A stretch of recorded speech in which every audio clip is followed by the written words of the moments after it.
Okay. Oops. I guess everybody heard the bang, though. I'm going to call tonight's meeting to order. Roll call, please. Councilmember McCardle, Here. Councilmember Ryan, Here. Mayor Pro Tem Wall, Here. Councilmember Woodard, Here. Mayor Matsumoto Wright, Here. Councilmember Murray, Present. Councilmember Sonmore. Has anyone heard from? I did not receive a notice from her. Well, I guess we can work on that one later. All right. So tonight is a special work session. And first on our agenda tonight will be the department presentations on the proposed 2023-2024 biennial budget, and the recreation services are first.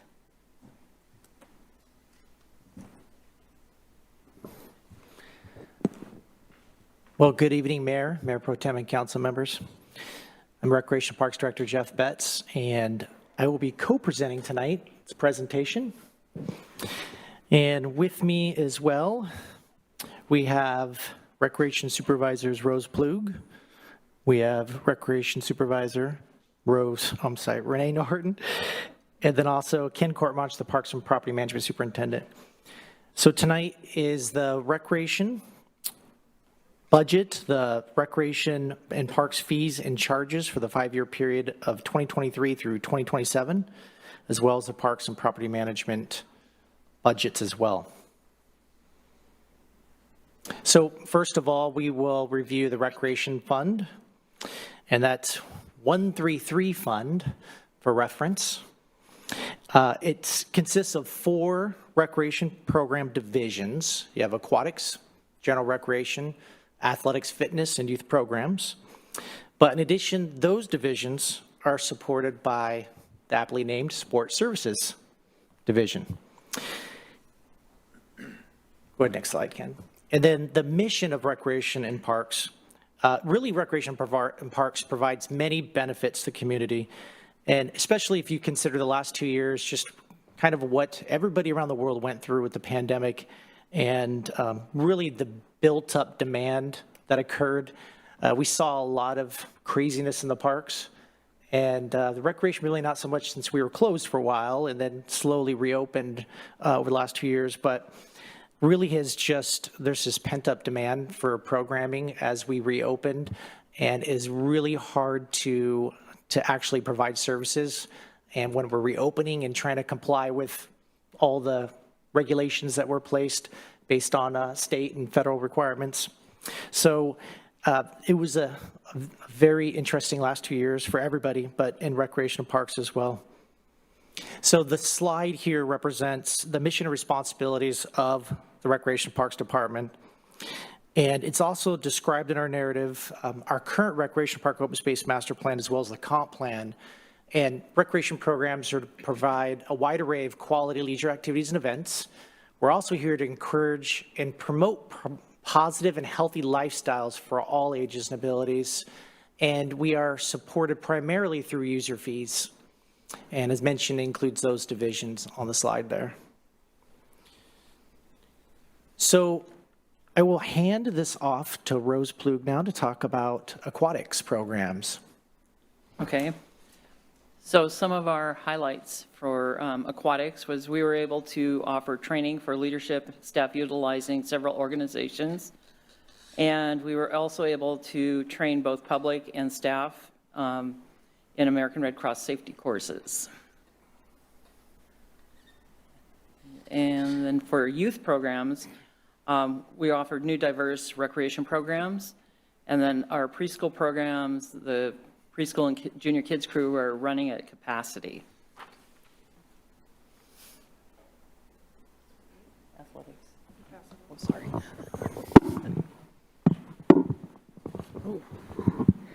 Okay, and in our athletics department, our leagues have been growing in popularity recently, including basketball, volleyball, and softball leagues.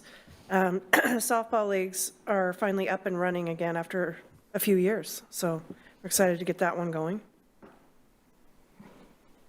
And in support services area, we recently contracted a new beverage and ice cream service provider, which will hopefully increase the variety of products that we offer, as well as revenue.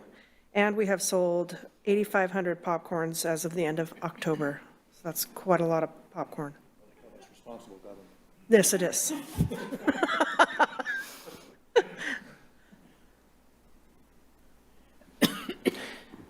Okay, so this slide number 8, represents the recreation personnel, and it does show a decrease in FTEs for this budget cycle. Mostly is located within the frontline positions, the recreation leader 1s, 2s, and clerk 1s as well. And that really just reflects kind of the difficult time we are having with rehiring, and we're expecting that to continue. We're going to do our best, obviously, and continue to recruit, but we're not expecting to be up to full staff like we were in 2019 for a while.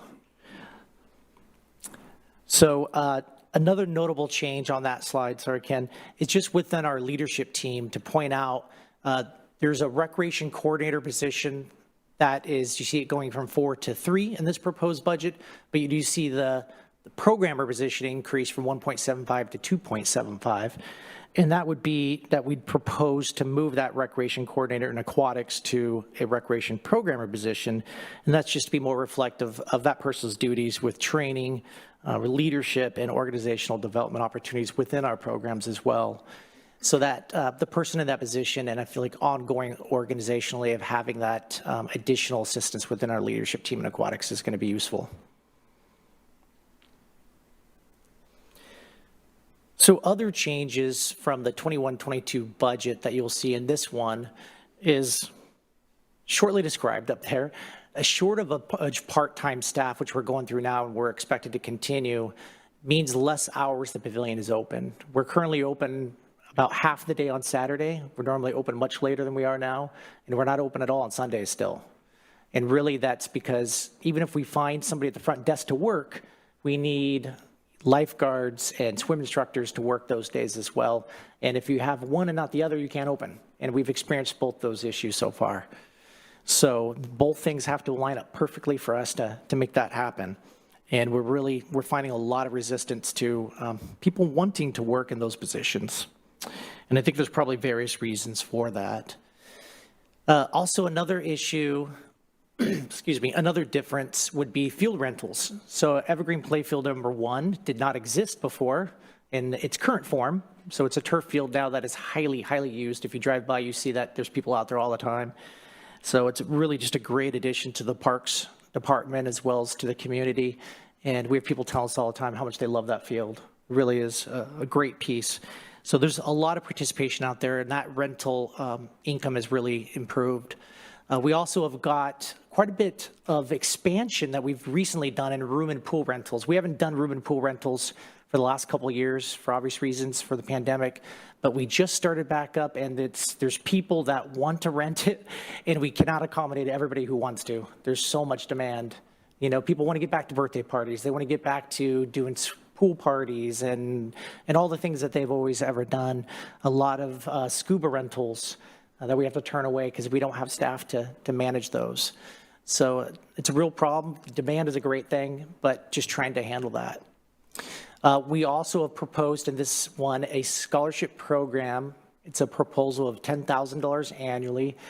And we proposed it being funded initially with ARPA, and then we could determine, you know, with the ongoing operating funds, if that's something we wanted to continue with. But really, it's a constant that we get asked about is, do we support people who need assistance?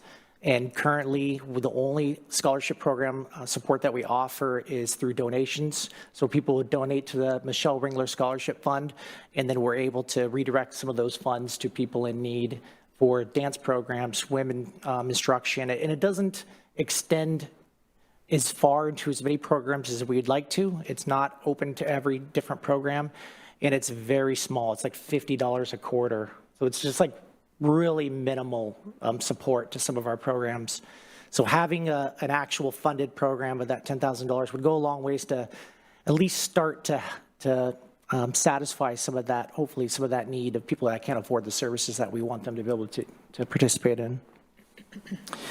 So, and then Also, the recruitment and retention grant, if you remember, the Department of Child, Youth, and Families gave us a grant for childcare staff to basically receive recruitment and retention bonuses.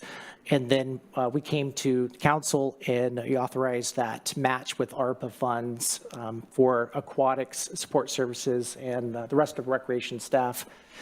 And so that would continue in the budget. That grant ends in June, so just to that time period it would end is essentially what we're still counting in the budget.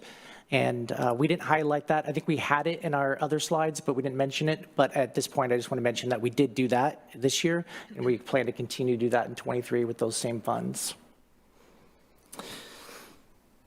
So this slide is the financial summary slide, and as a follow-up, this slide shows a reduction in revenues from the 2022 budget. And we developed the 2022 budget in 2020, pretty much at the beginning of the pandemic. And we had no idea what 21 or 22 were even going to look like. Obviously, nobody did. So we budgeted down from our normal numbers, but not nearly as down as we would expect to be with, having limited programs at that time.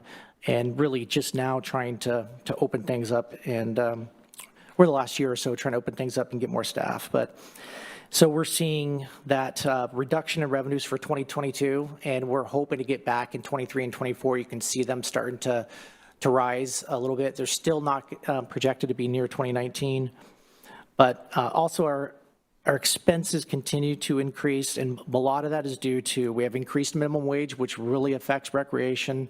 A lot of our frontline staff are around that wage amount. So it's a pretty dramatic increase this year, which is great, but it does impact the budget. And then we have as you heard in the interim city manager's presentation, that we have a massive insurance cost increase that's really impacted recreation.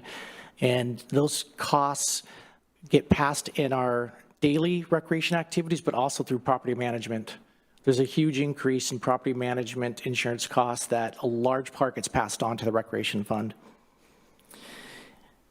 Then additionally, just our aging facility has increased our property management costs. We've also added staff and custodial things like that impacted. But inflation, everybody says that, but it's true. We are experiencing quite a bit of inflation costs increase. So we are expecting a general fund transfer of $900,000 in 23 and 24. These are all improved numbers from 20, 21, and 22 actuals, but we're still well below where we typically aim to land. The 23 cost recovery is proposed to be 67%. In 24, 73%. And 21, we're right now probably, or 21 was about 49%.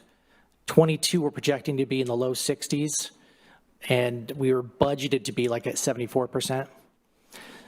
So our cost recovery, again, as a reminder, does include all of our overhead, utility, and maintenance costs. Everything to do with running the recreation program, the pavilion itself is included in that.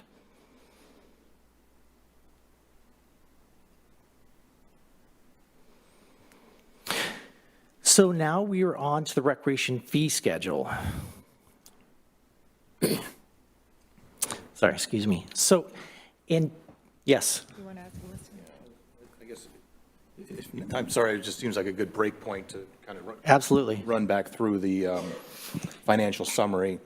And I certainly understand and appreciate the challenges that we faced and are still facing and coming out of the COVID era. But just looking at the bottom line numbers, I guess I'm just curious,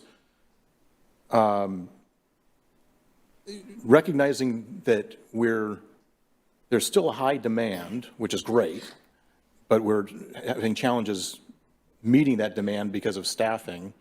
But I'm just looking at the bottom lines. So I'm just wanted to try and understand, going back to 2019, because that's what we're trying to get back to, right? I mean, so 20 and 21 were just bad years and just not even worth looking at, right? So if we go back to 19 and then look forward to 2023, if that's what so I'm just trying to understand, how do we get from 2.8 million, roughly in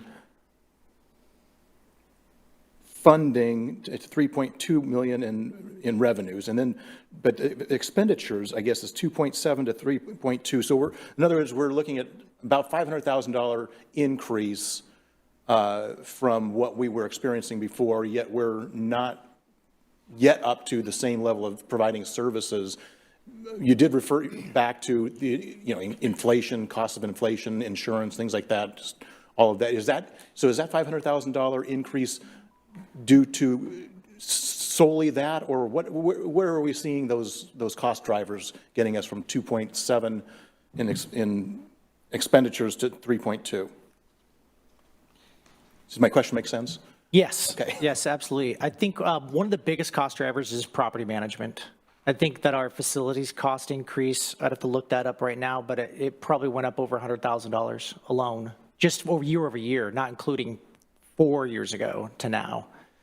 So we're, the insurance cost alone was significant. Ken probably has the number here even.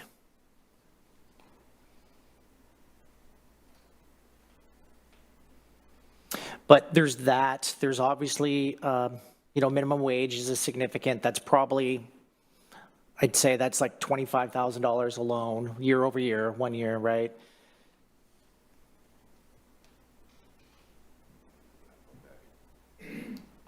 Oh yeah, yours doesn't go far enough back to show it. But anyway, yes, it is the, I'd say property management is the biggest one. We did hire a new weekend property management person, and a large percentage of the cost for property management do get passed on to recreation because of the amount of time they spend in that building doing pool checks and pool filters, and it's just it's a cost-heavy center. Thank you. That, I appreciate the insight there. And so just following up on the future, where we're going, where we hope to be once we have full recovery, once we've gotten back to the place of where we were in 2019, providing full services, fully staffed, providing, open on Sundays, et cetera, right? So what kind of additional costs can we expect, or are we thinking about beyond 23, 24 budget? Well, the goal would be revenue recovery, obviously, and the way we control that is to continue to hire, and I think we need to take a look at the reasons why we can't hire right now. And I know some of those are global issues, some are national issues, and some are very specific to certain types of industries. And lifeguards in general there's just, everybody knows that, it's just been a widespread issue. But even comparing ourselves somewhat locally, we are a little bit under the market. And when, the target population that we're looking at that typically takes our swim instructor and lifeguarding classes and becomes an employee, they are typically looking at that local range of the pools near us. And when they pay a couple dollars an hour more, it's significant. It's a significant impact to whether we can get that person in our doors. So in other words, we need to be looking, and we're obviously recognizing this same challenge, organization-wide. I mean, it's not just recreation, but if we were looking specifically at recreation, what would those additional costs be if we were to be competitive market-wise, be able to attract the talent we need, to retain the talent, and be able to provide full services? I think that, I'm going to answer this very generally, but I think the actual study that HR is talking about performing would assist us, because it's a very complicated issue looking at recreation. There's not that many comparables. Some of them, like swim instructor and lifeguard, those are ones that we can look at. There's comps for them, but some others, like ones that support services, are just vary widely in each city or each pool itself. But I'm thinking that, where we are now at minimum wage as a entry level is probably too low for what we're looking at. When I see other industries that aren't direct competitors of ours, but they are because they're nearby, and they're paying fast food wages, or paying $2, $3, $4 an hour more to start. Right. That's really tough for us to compete against. So, and you don't have to get in the water, but, right. So I think that the main challenge to that is, and I thought about at times proposing even for this budget of some adjustments to those wages, is that it impacts everybody ahead of them. So then when we move a clerk 2 or a clerk 1 up, then it moves into the clerk 2 range. And then same thing with the coordinators above them that are the leadership team. Then you, as a lifeguard, are getting paid more than our coordinators getting paid. And then it bumps into the program, right? So then we get this compression issue. And I think that's what it leads to. So that's one of the reasons why I think that study would help us kind of wrap our head around that issue instead of me just saying, well, this looks good, that's not really an appropriate way to do things. So, Yeah, I appreciate that, and thank you. And obviously, we need to do that study. We need to be able to get our arms around the competitive rates, again, organization-wide. My concern, and this is organization-wide, again, not just for recreation, is, okay, so we do the study, we realize how much we need to do to increase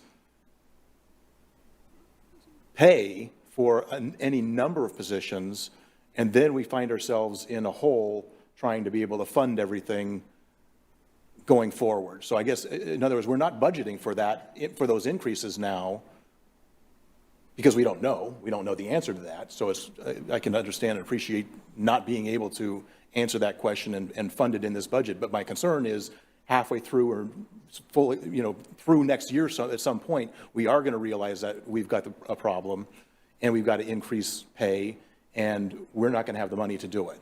So I guess that's just a flag that I guess we need to be concerned and realize and recognize a challenge that we're going to be facing at some point, potentially next year. Having said that, carry on.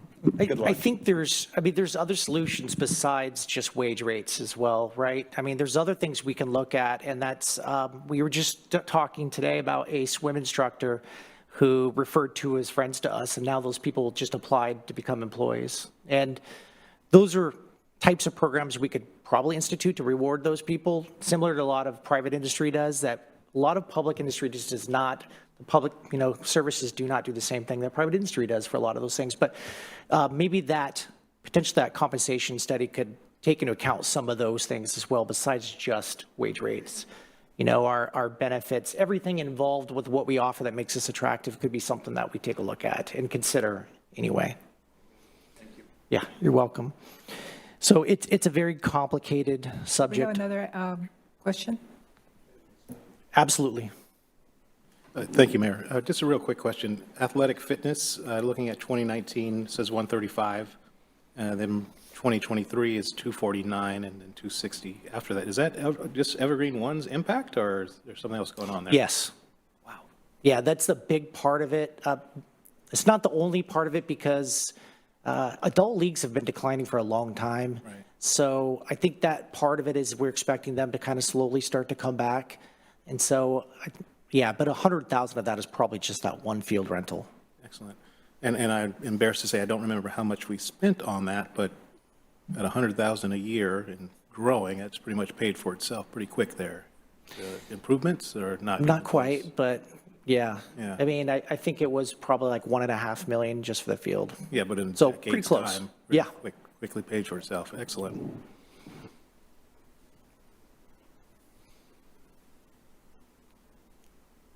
I don't see any other hands going up, so we can continue. Okay.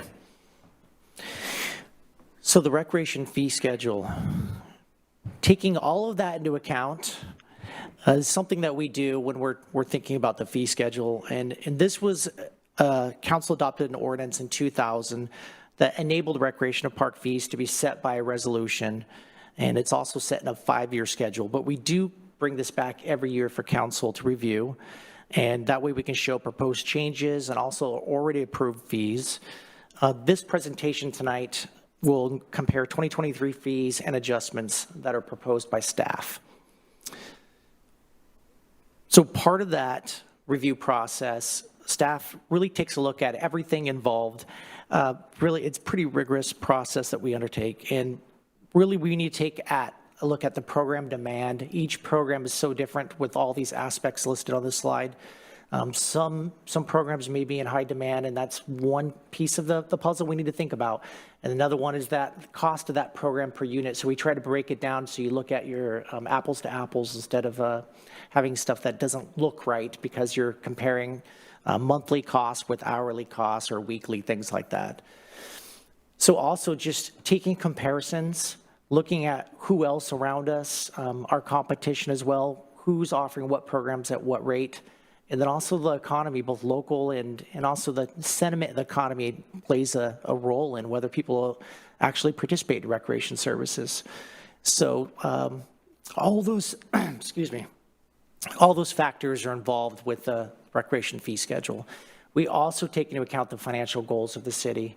So whether that's cost recovery goals or that's more associated with citywide council goals. So all those are in consideration. But also we need to take into account our customers. So are we going to be able to retain existing customers? Are we going to be able to attract new customers? Those are all things that we need to think about when we set fees. So these are the charts we show you. And so a quick explanation before I hand this off. You'll see this one's the aquatic slide, and you'll see the program. You also see the first section is the 2022 already approved fees, and you'll have the res and non-res, so that's resident and non-resident. So residents receive a 10% discount, essentially, and most of these numbers will work out to about that. And then also you'll see in the next column, the 2023 approved fees, so what council approved last year. And then if they're blue background like that, that'll show to you that those were scheduled to increase already. And then on the right is if we're proposing any changes. So we'll have something on the right if we're proposing for it to stay the same, or if it was already going to be the same, if we're proposing for it to increase. I know it's complicated, but it's the best way I could explain it. Okay, so now I'll hand it off to Rose to start on aquatics. Okay. All right. So these are our drop-in programs and passes, and they are all, for the most part, scheduled for increases, and were approved. And then this is our instruction page. Everything is staying the same except for the swim team and swim team elite. We're proposing increases on this based on the ongoing costs to run this program. And it also helps us stay competitive with other teams that are in our league. Okay. And rentals, all rentals are scheduled to increase, except for the therapy pool and Lazy River. So those will go up. And then these are our comparisons with other similar pools to us. So this is the drop-in fees. We're all pretty much in the same price point.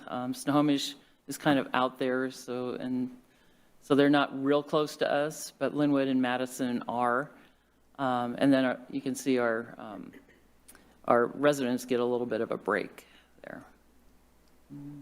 And next are swim lessons. Again, we're pretty similar for swim lessons. And then next, these are the rentals.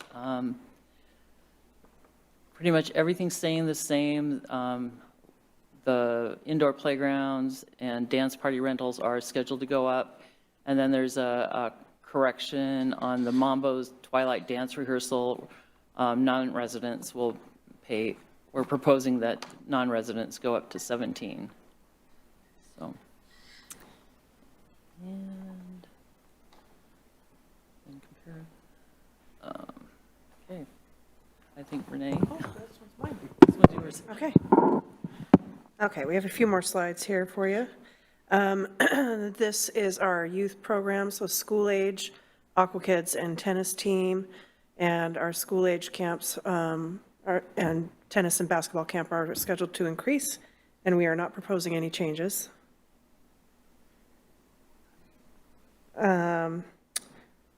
This is our preschool program slide and before and after school care. Before and after school care and the non-school day camps and early release camps, excuse me, are scheduled to go up in 2023, and we're not proposing any changes. We kind of go back and forth year after year, so next year preschool would go up. The year after that would be the school age. We don't like to do them both at the same time. And indoor playground and dance and fitness classes are scheduled to increase in 2023, and we are not proposing any changes. This grid kind of shows our comparison with nearby organizations that provide similar services. You'll see us at the top, and at the top of the screen is school age childcare, and at the bottom is preschool. And as you can see, we're kind of right on par, if not a little bit less than nearby organizations, and we feel like that is a valuable service to our community and affordable for people. And this slide here, our open gym program was not scheduled to go up next year, but we are proposing that it does go up 25 cents just due to demand, cost of staffing. Other programs like cardio room and field rentals are scheduled to increase, and we're not proposing any changes there. And racquetball and leagues are scheduled to go up in 2023, and we're not proposing any changes with those.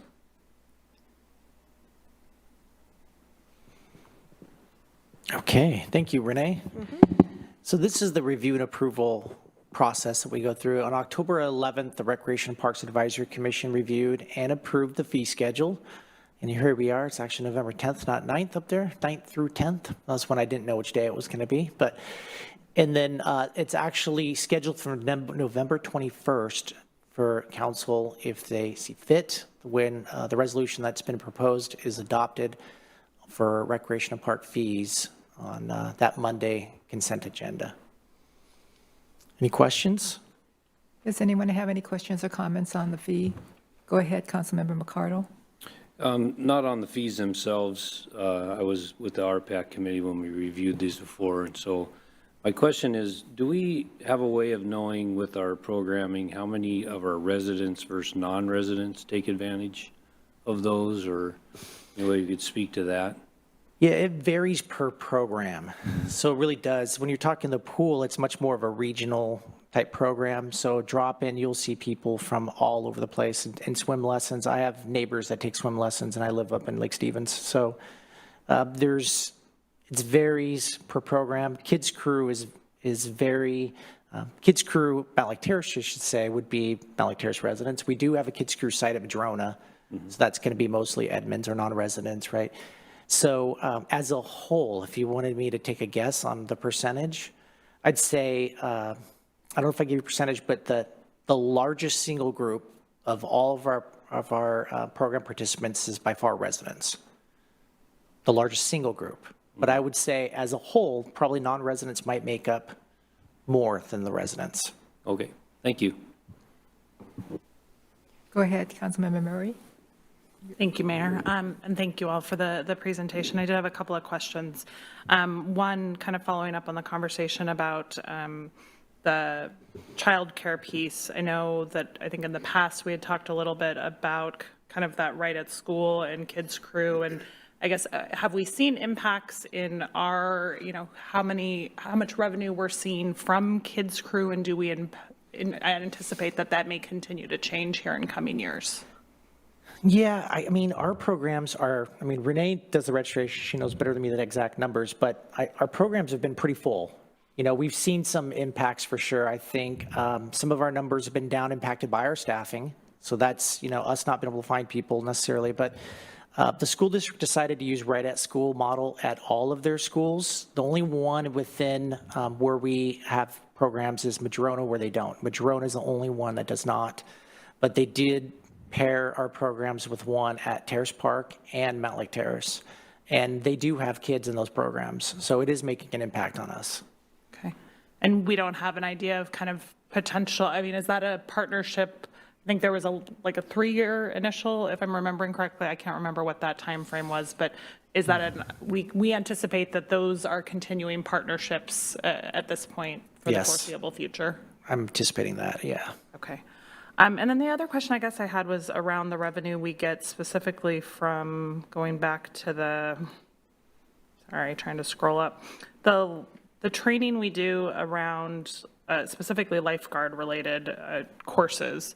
I guess I'm curious how much revenue that brings in and whether or not reducing or eliminating potentially the cost of those courses for residents couldn't potentially help us build a better more of a pipeline, at least, of folks that have those skills. And I'm curious if you've talked about that or considered that.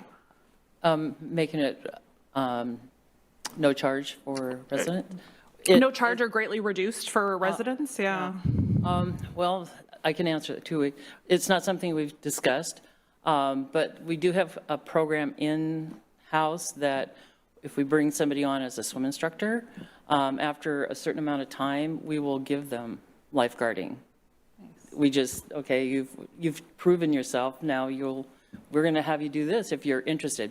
And it's all based on whether they're interested, and you have to have a specific set of swimming skills to be able to do this course, because it's hard. Yeah. So that has been pretty successwim. And we also are and we recruit straight off our pool deck, the swim teams and that, but we're also competing with Linwood for those same people. So it's something we can definitely look into. I mean, I would definitely support ways to, I think, give opportunities to residents in particular, and particularly if that helps, solve some of our hiring And we have seen an challenges. upgrade. We have the last few candidates I've hired have been from Mountlake Terrace. Well, and that's, I mean, I think, folks oftentimes are looking for opportunities to work and to give back in their community, and I think that any ways that we can help open those doors would be great to see. And I will say that the final comment just kind of, and I think the rest looks great, and I think in future years, as we continue to look at increases, I think we've kind of increased resident and non-resident equally, which ends up being a larger percentage increase for residents, and I would just love to see, particularly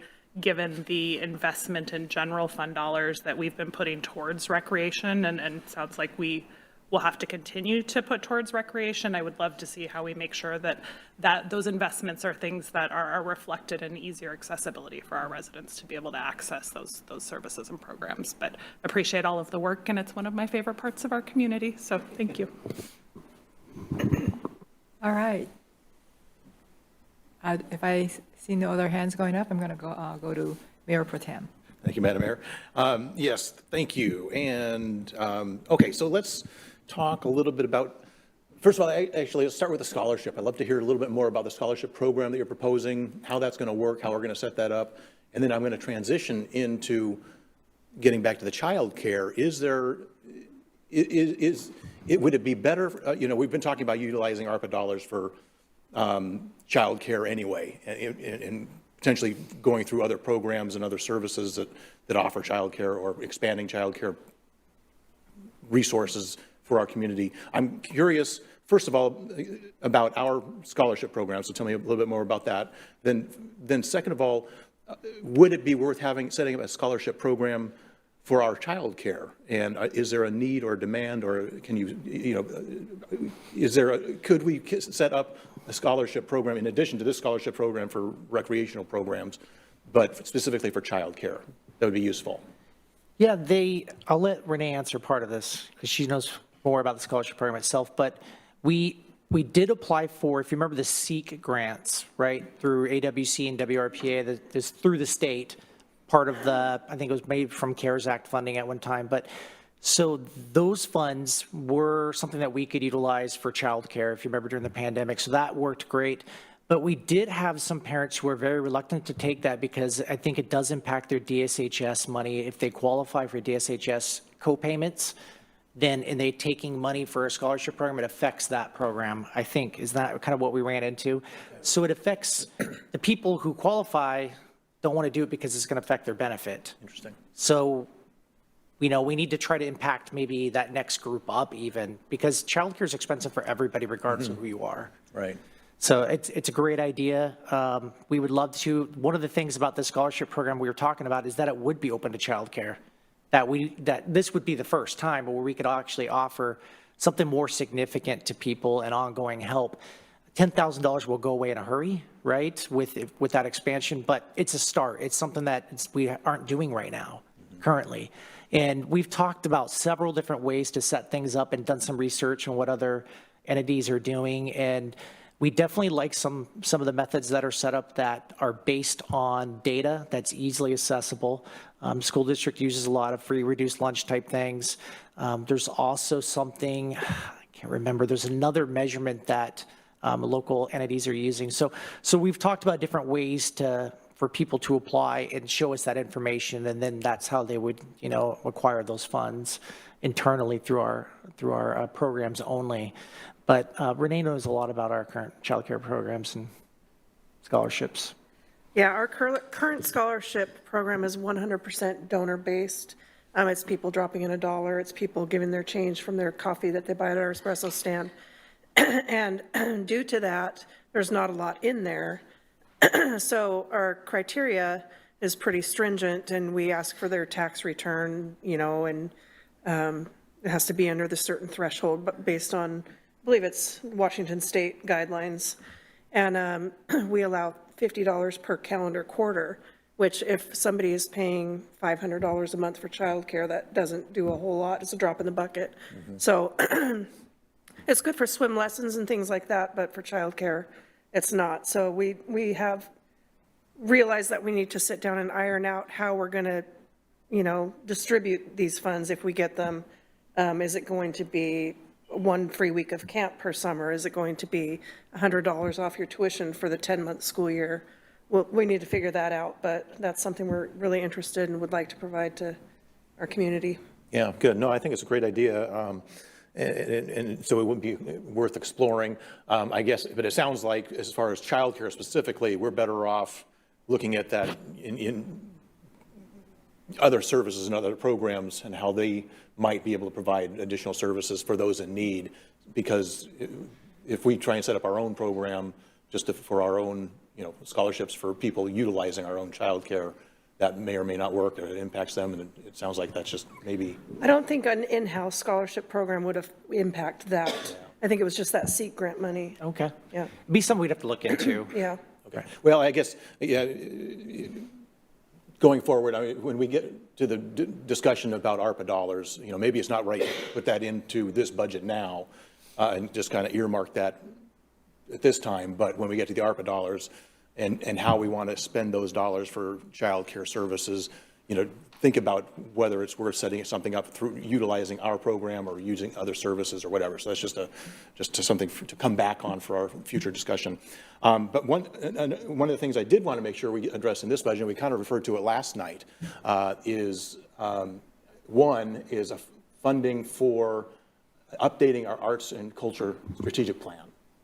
And I'd love to be able to, set aside, I think what I saw was potentially $50,000, $60,000, something like that, to update that.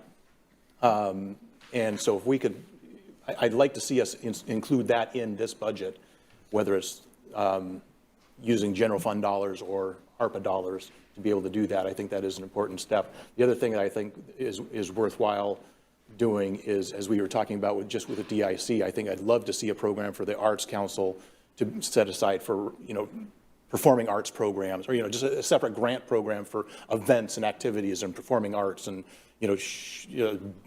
bringing bands or whatever, concerts to Mountlake Terrace or whatever. Anyway, I'd like to see us set aside a certain amount of dollars for that specific purpose for the Arts Council and Arts Commission, I guess, or whatever, to be able to utilize for grants or activities or programs. So I'd love to see it. I don't know what the right dollar amount would be.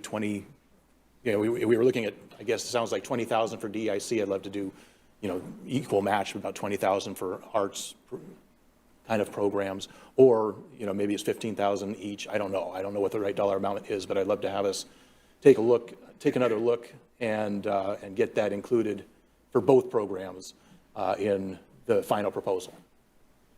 Would that go under the Parks and Rec or a separate line item for arts? So, yeah, the arts is typically under Recreation and Parks. We have Renee's the liaison to the Arts Commission, and we have had an arts coordinator years and years ago. That was cut, I believe, but we've actually done an arts plan before. Last time was in 2009 through Recreation. And I did have that on our CIP request. It isn't one of the items that was funded, but we did put it on here, and I wrote $50,000 is what I had on here.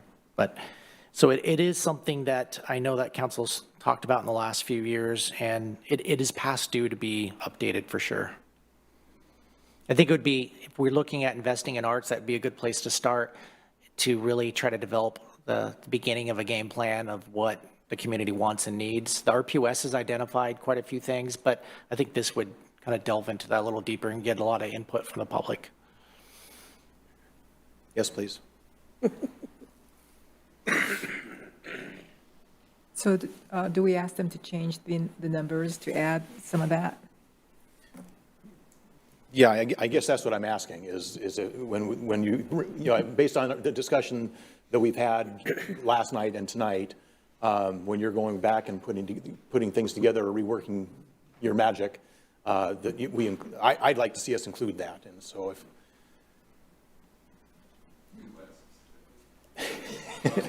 He's saying, he's saying include money for like an arts plan. yeah, the art strategic plan and grant funding for events, activities, programs, bringing bands, concerts to the park, whatever, just set aside of X amount of dollars for those things as well. Yeah, we can do that. We can identify line items and how much might be assigned to each one of those line items. And then we know how much we have remaining in ARPA. If the council were to accept all of our ARPA recommendations, there's $4.9 million still left. And so we could deduct each line item from that and then show you what the balance is as well. Yeah, and I appreciate that. And I guess, and again, just getting back to our discussion last night, anything that is a one-time funding activity makes sense to be ARPA. So in other words, the strat plan, you know, update and the DEIC work plan, those, to me, that makes sense. Those are one-time costs, and those make sense to be able to tap and, you know, flag ARPA dollars for. Anything that we're looking at doing as ongoing programs, however, I think should be funded in the budget, in the base budget, and recognized as something we're going to be moving forward with. So for instance, the set aside for grants or events or whatever for both the EIC and arts, I'd like to see us fund that through our general fund budget as an ongoing program. Thank you.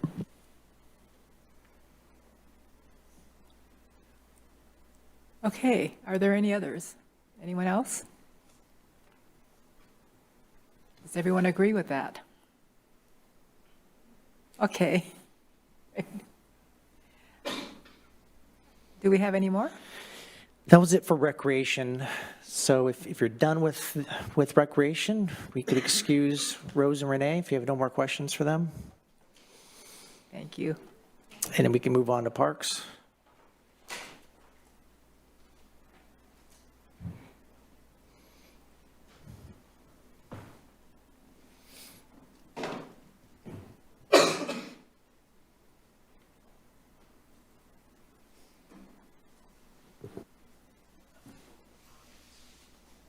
Go ahead.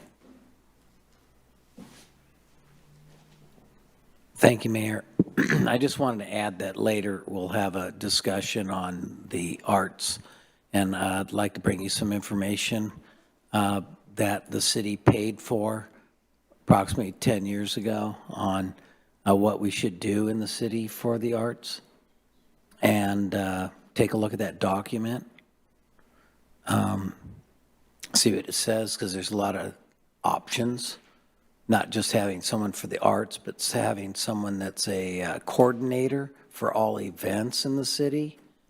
Could be part-time. They also, they also could be helping with the grant writing. So there's a lot of different options, and there's a document that's within our city that we should probably take a look at later. So I just wanted to add that's something we should take a look at later. Thank you.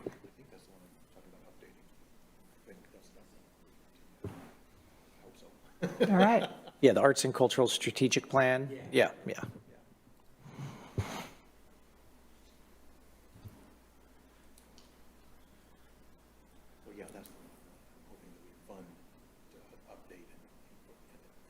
Is it not working?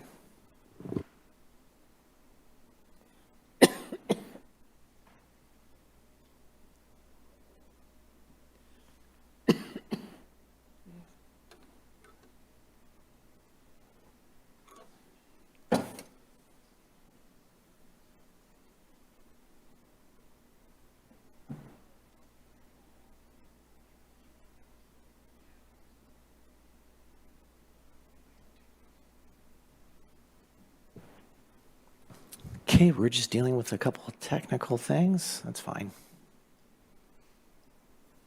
Actually, it's not showing up there. You're right. There it goes. Okay, we're good. Okay, on to parks, services, and then property management. So I have a brief thing before you can, real quick.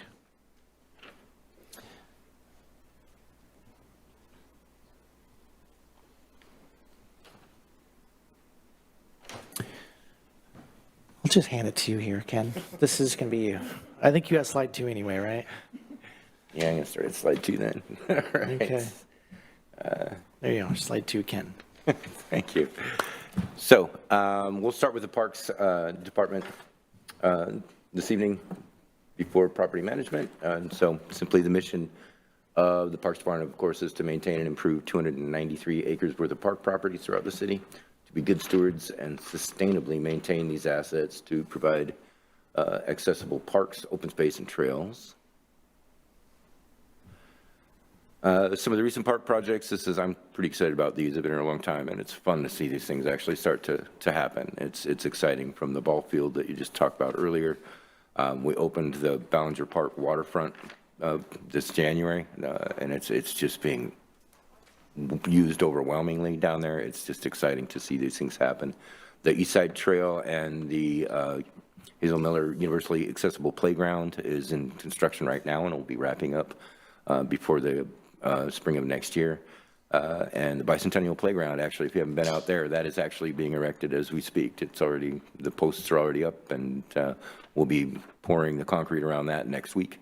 And so that one's already moving along. So these are pretty exciting things to see happen after not seeing a lot of new things going on in the parks.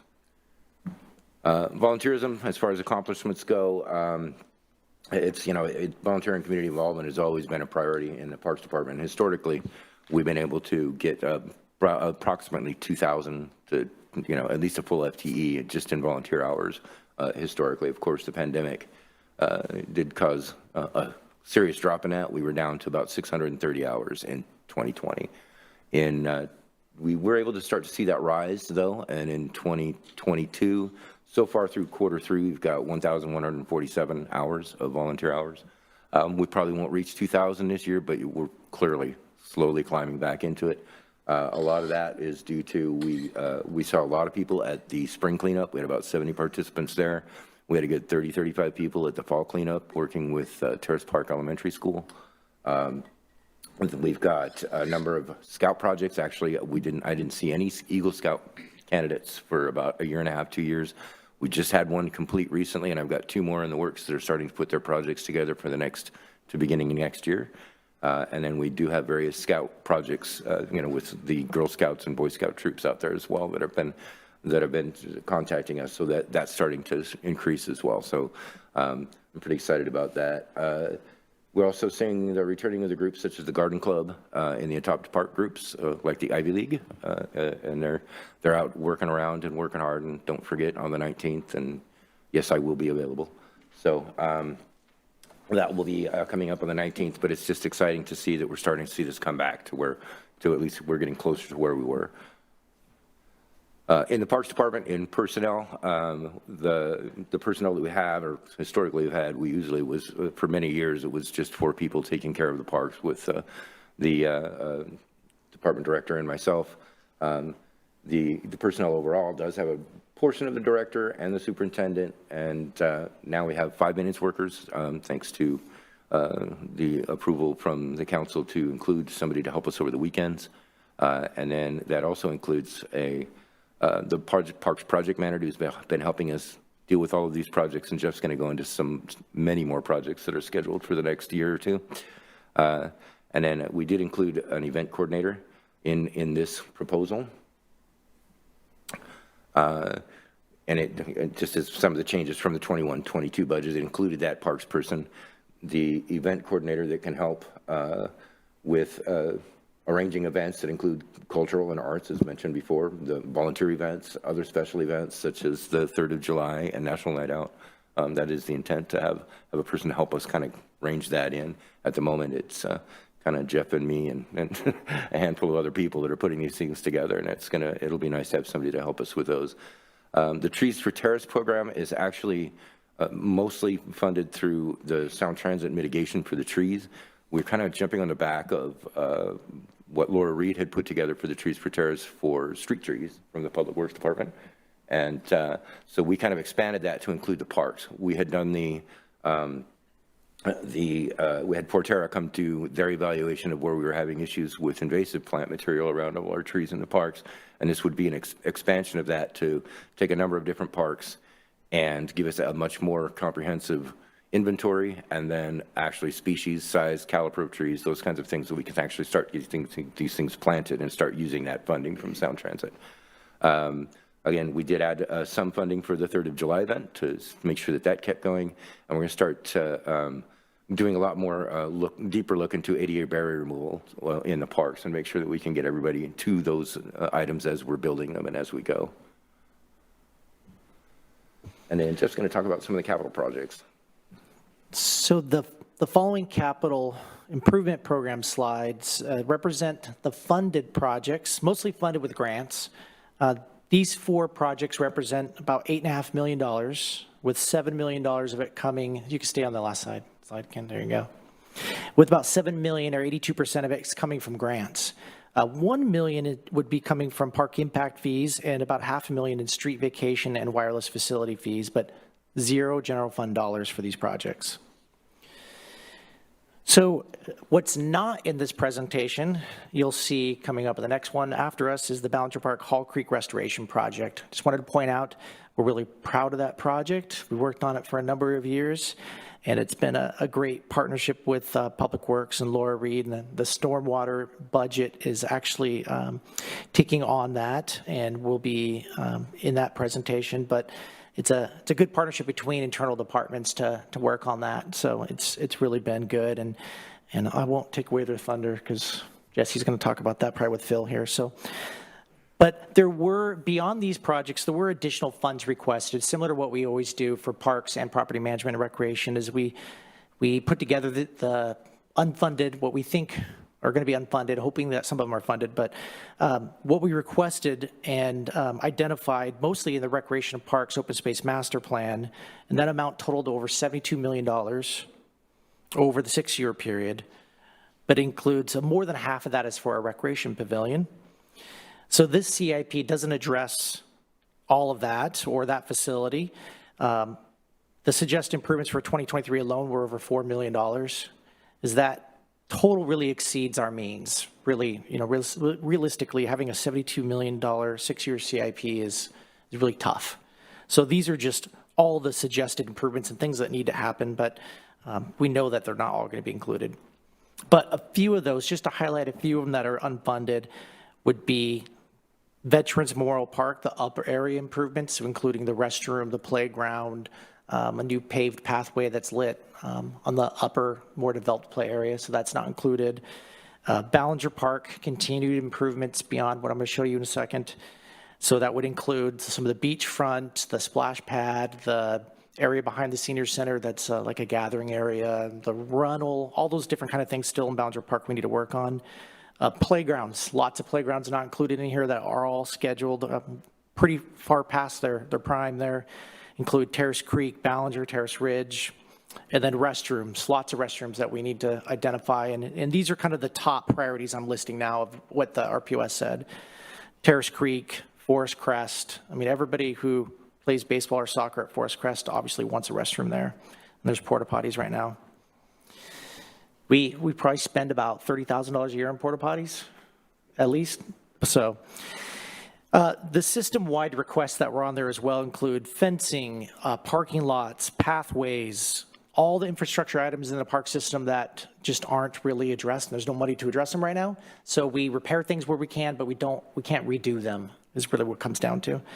And then also the neighborhood park subcommittee improvements. If you remember years ago, there was $15,000 every year for the neighborhood park improvement subcommittee and RPAC to determine projects in parks that should be funded, and just small projects. And 20 years ago, $15,000 was a lot more money than it is now. Obviously, it can get you a couple benches now. Back then, it could get you a whole, playground pretty much. So, but that is on the list, and it has been every year. But it's not one of the funded items either. So the funded items are what I'm going to show you, but with that caveat. So the viewing platform and trails showed here. Its design will be 2023, and we'll start construction in 2024. It'll be the fish window when we're able to kind of do the in-water work in the summer of 24.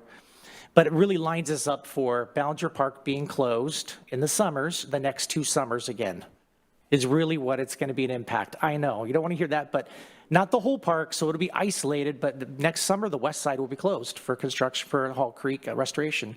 And the summer after that, part of the west side will be closed again. So it's frustrating, but we also want these improvements. So that project is about $1.3 million, and we have some revenue sources listed there. We have a Recreation and Conservation Office Aquatic Land Enhancement Account grant for $500,000. We have a private donation for $100,000, and then we have some park impact fees listed as the funding source. So the next one is Evergreen Playfield number 3. And that includes a turf infield, new fencing, new lighting, new ADA access. If you've ever walked up, which I know you all have, you walk up and it's really just steep to get down onto the field. So that problem will be eliminated as we get rid of all those bleachers. And by doing that, it will pretty much be at grade from the parking lot over to the field to some degree. Maybe not exactly, but it'll be ADA accessible, which will be a huge improvement. Also, that would include landscaping around the edges. Also, on top of that total cost is $1.555 million. And then I added in the revenue sources a REIT request that's in here, that's in the budget of $700,000 that would, at the same time we do this project, would allow for the construction of new restrooms at Evergreen Playfield, and then also a new garage storage building where the current concession stand is right now. Would replace that building with a new kind of a prefab type building, pretty much all that we could get out of $700,000 for both buildings anyway. So that would enable us to, when we do the electrical and do all the lighting and conduit, to have a new place to put it in instead of having to put it on the outside. And it just really complicates things, trying to do it in phases. So it would make things a lot easier to do it at once.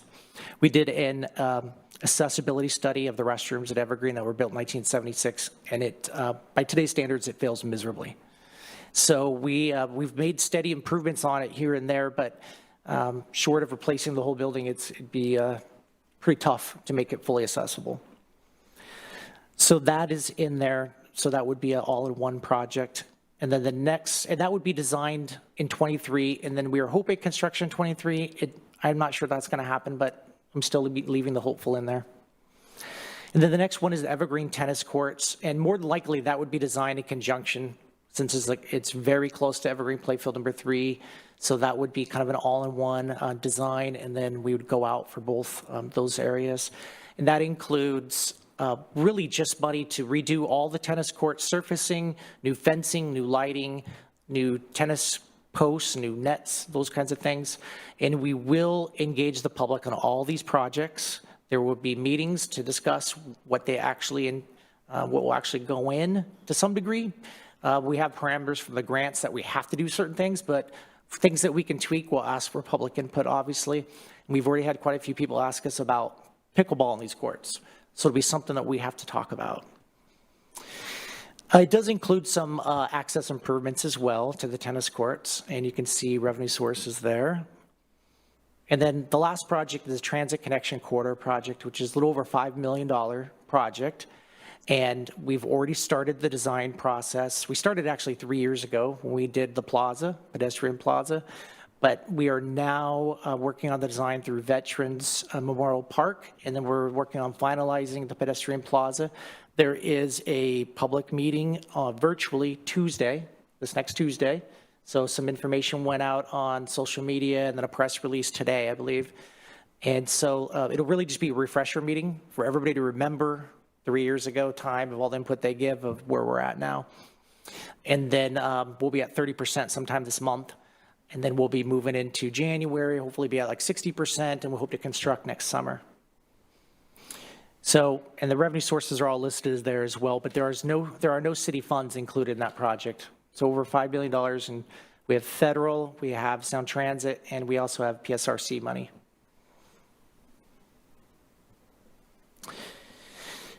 So the financial summary. So the total expenditures have increased, and really, there's a couple things. We have additional weekend full-time maintenance position that Ken spoke about earlier, so that's increased some costs, as well as a parks project manager. So we have 2 new positions in there. We also have, if funded, you have that event coordinator, which would be included as well. And both of those were added in 2022, the full-time weekend maintenance and parks project manager. So you'll see quite a bit of difference, obviously, between the budgeted numbers and what we're proposing. And then the obvious additional costs that we've already spoken about, including supply costs, inflation, and insurance. And we've had quite a bit, and I'll let Ken elaborate if needed to, on tree removals. Some of these costs that we typically do have skyrocketed on us. So tree removals alone are very, very expensive now. And we are removing trees quite often, it seems like. So it'd be very important to start replacing them. And then also just additional maintenance requirements for some of our park capital improvements that we've done, right? We have a turf field. We had to buy equipment to maintain that turf field. There's going to be some other things that we haven't even addressed now that in additional further budget years we'll need to for the capital improvements that we are doing over the next 2 years. We'll need better trail maintenance equipment that's not in here, but I'm just pointing out to, as we improve things and we add parks and we add infrastructure, there's going to be additional costs related to that. And so we might want to go back, you might want to ask questions about parks. Are there any questions? Councilmember Woodard? Nothing about what I've read or seen here. It's all wonderful. Thank you for the work you all do. I'm curious, though, and really I'm thinking in conjunction with Edmonds,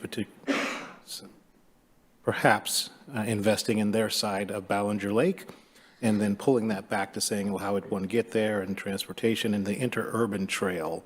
I've noticed we've never necessarily referenced that, and just wanted to kind of put that at your feet at some point to say if there's something along that trail that needs improvement. I know I would welcome hearing that. I've heard from cyclists, although we have a short portion of that portion of the trail, that it does need some improvements, but I don't know what your professional opinion is. I just kind of want to say you got a lot going on, and projecting out into the future, you imagine more people using the park, therefore coming through in various modes. I don't think our parking is going to get any better. So in that regard, perhaps the interurban trails time has come. And again, just want to lay that at your feet at some point and perhaps pick up as something to bring to us. We do have it on our CIP. It's in 2027 for about $200,000 in improvements. That's on this unfunded. There's no revenue sources tied to pay for that, but we have identified that as a potential improvement. It's in the RPOS. And I have been speaking to some of our neighbors regionally about partnering, and it's not in this budget, but it's an idea that everybody's pretty on board with in the future of getting together and hiring a consultant together to unify some of our signage and things that we do on that interurban trail, since it crosses not only city lines but county lines, and trying to make things look similar. So it looks like we all have a plan instead of just everybody having different updates to the trail as they go. But that's definitely on the radar. Go ahead, Councilmember Murray.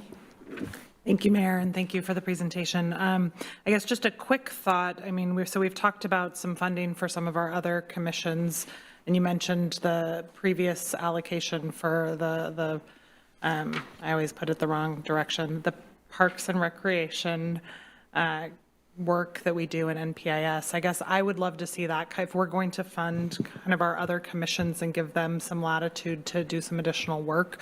I have to imagine that $15,000 driven by the decision makers involved in those two groups probably would go a lot further than us deciding how to spend $15,000 additional dollars on our parks. And so I guess as we are looking at kind of getting to a finalized place around budget, I'd love to see how we find funds to bring that back and see what that looks like, and then use that to decide future years. But I think it'd be an interesting thing to give those folks the opportunity to work with.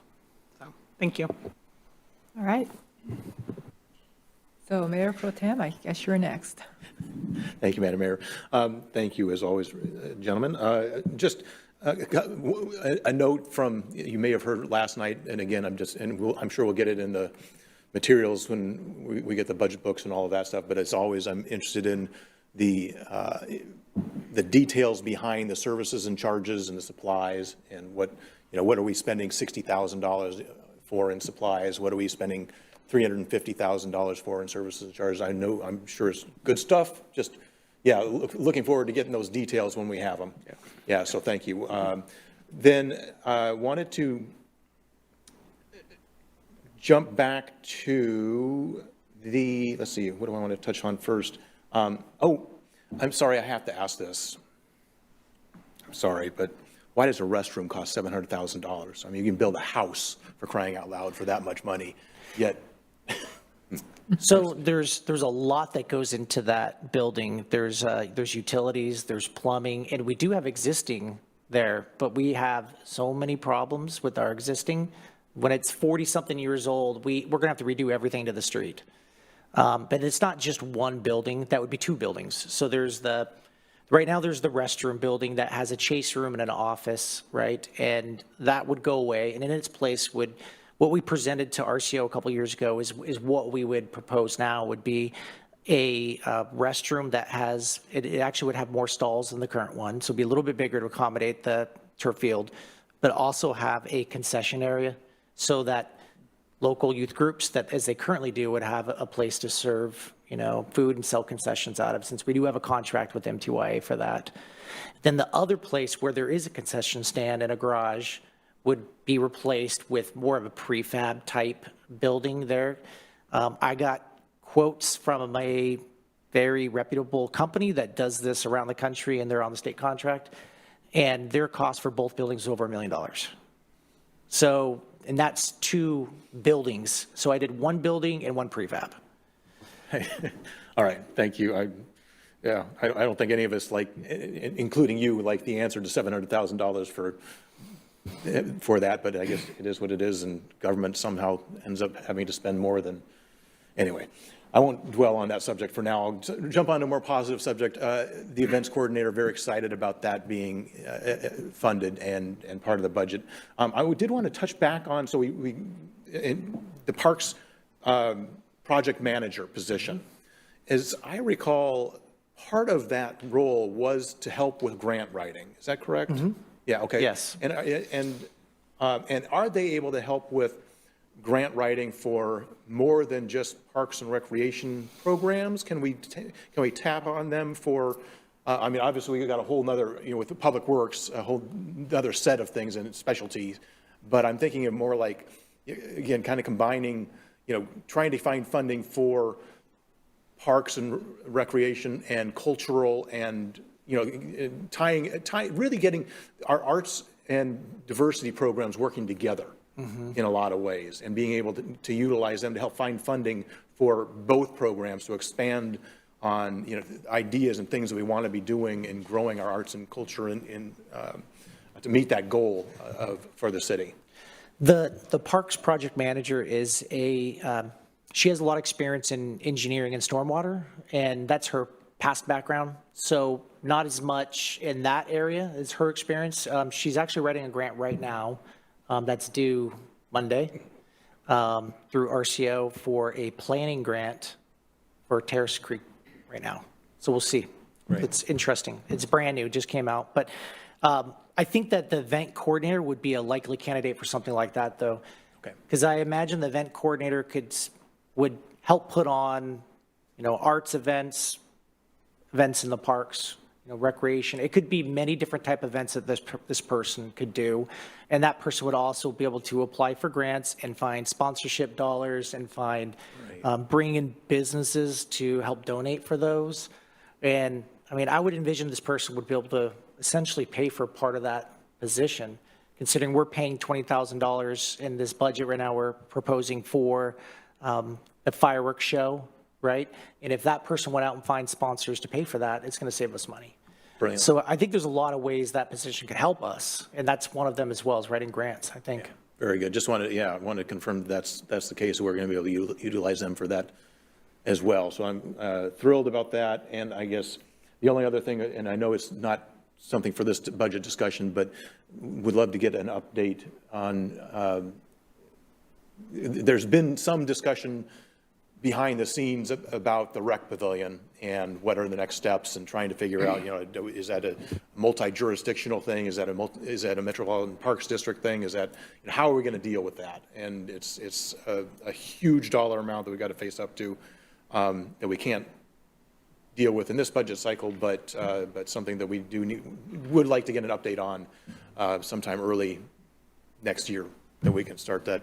Although I guess the priority is going to be the South County fire discussion and potential ballot measure there, but I would like to get an update as to what we're doing and where we're going and what our thoughts and time frame is for the rec pavilion. But thank you. Great. Absolutely. I had a pavilion business plan in the recreation unfunded capital for $200,000. Did not include it in the funded amounts at this time, but.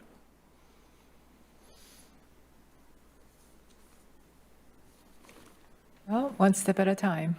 All right, do we have any other questions, comments? Well? Oh, Okay, next is I'll start property this one. management. I got something for this one. Okay. Oh, wait. Almost. Okay, moving on to property management, and I will say a couple words about property management. I think property management it's super important to all of our operations, and it's probably underappreciated division within the city. Really, without the staff that actually make things happen and their efforts, these buildings would not be operational. We would not be sitting here. Recreation programming would not happen. Senior programming, police would have a very difficult time, as we saw a couple days ago when it was really, really cold over there. So really just that staff does a lot to keep the city running. So, and it doesn't help when the pavilion is 54 years old. So November 24th this year, 54 years old. So there are many facility issues within the city as far as things that we need to take care of that are important, infrastructure demands that we need to continue to look forward to and try and find ways to replace them. And there are a couple of things in this budget that we are looking to try to address. And we'll talk about that in a little bit, but really it's not only, I think facilities really think about the daily activities, so it's tough for us to really talk about things they did, right? Because they're changing light bulbs, they're fixing restrooms and those kind of things, but Ken will take his best attempt here to talk about a couple of big things here. Okay. The mission of property management is clearly to, the maintenance and operation of all the city buildings. Monitoring and maintenance of a 160,000-gallon pool that, as Jeff mentioned, is housed in a building that's 54 years old. Those services include the custodial security systems, heating, cooling, mechanical, electrical, plumbing, roof repairs, carpentry, minor building modifications. These folks do it all. And Right now, we're up to 3, thank you, but we're up to 3. And they are all over the place. And one of the things is they touch everybody within the city. Everybody knows who those guys are because they're always doing things. Some of the operations that they do at the 9 facilities that they, as far as accomplishments, one was over the last 2 years, moved everybody into the city hall. That was a major undertaking to get everybody here and get everybody operating out of this building. And then on top of it, over the last year, keeping this building operational. Yes, it's nice to think that when you go into a new building, everything's fresh and brand new and working just perfectly, but that's not the way it really works. And so it took these guys quite a bit of time to come in here and make sure that all of these things are working operationally and making sure that everybody here is comfortable and safe. They also activated the Hazel Miller Fountain out front in the Jerry Smith Town Center Plaza. We did add that extra position, as I mentioned, and they replaced the main pool pump. And we did add 2 custodial staff, which I'm very thankful for. I'm getting so much fewer complaints about the buildings and their cleanliness that it's unbelievable. The difference is amazing. It's taken me by surprise that we used to get complaints, particularly at the pavilion, all the time. And by having our own staff being able to handle the items, it's made a huge difference. The personnel, pretty much there. Again, the director and the superintendent both are split between this and some of the other departments. The 3 maintenance worker 2s and those 2 custodians, and that is the entire property management staff. Some of the other changes from 21-22 is, again, we're going to review those ADA barriers within select city facilities as well, including things like restrooms out in the parks and all over throughout the city. Some of the items that kind of address some of those services that were mentioned include increasing some items for contractual services, like particularly for this building, that we want to be sure that we make sure that this building stays running as well as we possibly can. So doing things like contracted services to do annual maintenance for the HVAC systems and to window washing. Things that you just don't think about, and budget a little bit for some of the grounds maintenance outside in front of City Hall to help make sure that this place is taken care of. And so those are just some of those services that were thrown in that we had increased a little bit throughout the budget for property management. And then Jeff's going to talk about a couple of the capital projects. Yeah, we mentioned there's quite a list of some unfunded needs. And the total unfunded list is about $8.5 million. Right now, and that's just what Ken and I are able to identify, really. But we looked at the top necessary improvements and proposed a couple of them through funding in REIT, through REIT funding in 23 and 24, and one of them is at the police station, and we have a rooftop unit there that is, it's not the greatest shape, and it's older, and it doesn't work that well, and when it gets cold out, it has a hard time heating, and then when it is hot out, it doesn't cool very well, so it just doesn't work very well. And we really want to get that thing replaced, and I would say it's probably our #1 need as far as how important that police station is, that we have people over there working every day, all times a year. So it's very important, and that would be what we'd propose doing as soon as 23 changes over from 22, we'd be pursuing that one. And then 24, there is an estimated amount of that we proposed of $700,000 for the clubhouse or library. And I didn't want to choose one or the other because I think that we need to do some research on which one that we want to pay attention to, because I think that either one of those buildings could eat up all that money. So there are issues at the library with the roof. Those they're like concrete tiles. They're concrete. And it has 3 different roof styles. There's a torch down, and it's a complicated roof. And we've talked about at times of engineering something different for that. So it's more of a pitched roof that would be maybe a metal pitched roof or something of that nature. But that takes engineering, that takes time, that takes, obviously metal's expensive. So all those things are some things we need to take a look at if that's going to be necessary. We are on the hook of maintaining that building for Snow Owl Library. And then also we have somebody leasing the Mickey Corso Community Clubhouse down at Ballinger Park. And the roof is past due. The not rooftop units, but the HVAC units are in the ceiling. They're between the roof and the ceiling. So the only way to replace them is to rip them through the roof. So if we decide to do that, we're going to do both. And both of them need to be done, but that's probably going to eat up a large part of that money, just that. So we needed to kind of dig into this a little bit, but we are recommending that we fund those building improvements. These would be the first large building improvements we've done in years and years and years, besides this building, a new building, and the addition to the police station. But really trying to take a big piece out of some of those really important projects, I think would be a good thing to do. And then the financial summary. Property management builds their budget, incorporates the new city hall. So you're going to see dramatic changes in that cost. It actually goes down because we were paying lease at Redstone. So, and then it's going to, right now for 2022 is a pure estimate because we had no idea, we hadn't moved into this building. So we had no idea what we're getting into, what we were going to need to do, what the costs were going to be, but now it's a little more honed in, and I think we're continually trying to improve that. But like Ken said, we need to do window washing. We've never done that before, had a contract to do that at Redstone. We didn't have to. So here we do, and then we need to take a look at everything else to maintain this building that's new, as well as the addition to the police station is additional cost. The pavilion continues to escalate in its cost. The 2022 budget number for the pavilion is a little bit wrong, and that's because the insurance allocation was entered in mid-year this year, and most of the money went to the pavilion on the insurance allocation. It should have been spread out. So that one's going to look really skewed for all of them, 2022 budget. And so we just talked about that again today. So that will be fixed and reallocated correctly. But so a lot of the costs have increased, but you'll see some shifts here and there accordingly. The reason why the parks facility has gone up so dramatically is insurance. The insurance cost for parks building, the parks facility in general has escalated dramatically, and that's pretty much a lot of the cost. So same type of things, substantial insurance, staffing, utility costs, and that's really where we're at. But they do spread out to all the applicable funds and affect multiple departments. And that's it.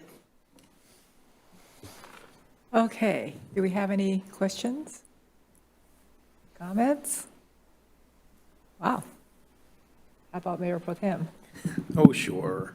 Sorry. No, actually, thank you. I guess mostly what I'm waiting for is the numbers, the budget book, and to be able to look further, because I'm trying to, piece together. I mean, a lot of this is our capital budget, capital funds.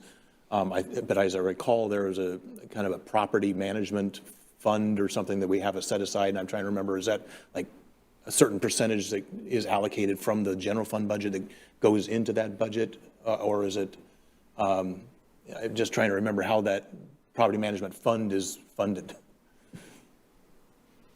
There's a transfer that occurs between a couple charges. You can see below there's a reimbursement from utilities and recreation.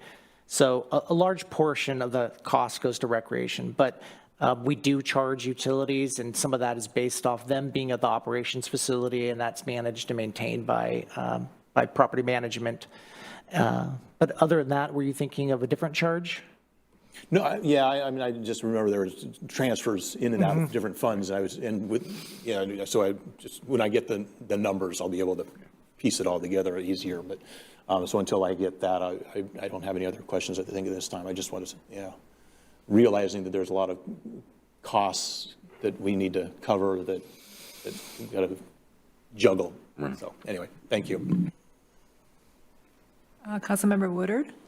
Thank you, Mayor. Actually, I decided I do. I wanted to go back to the clubhouse or library. You said you didn't want to have library. That sounded weird.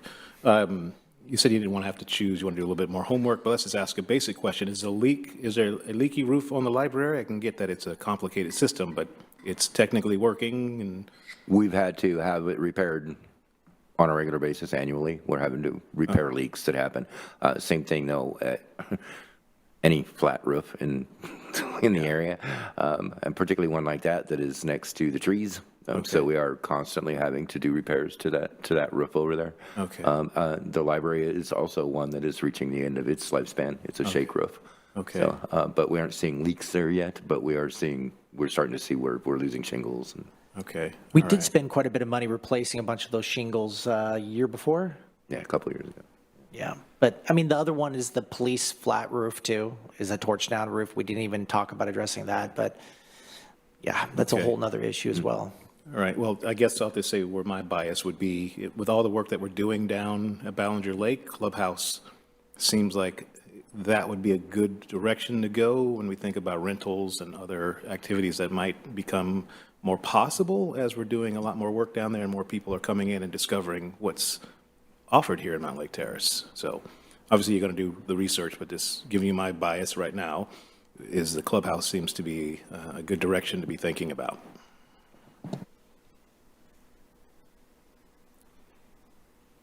It seems like torch down roofs are what Mountlake Terrace built in the 1960s. We have a few. The building techs are on the roofs all the time. And a lot of it is just, the poor new guy is sweeping the roofs off. You just have to constantly keep them clean or the scuffers clog up and the whole thing fills up and you end up with a pool up there and it's, Cabin Camino has a similar story.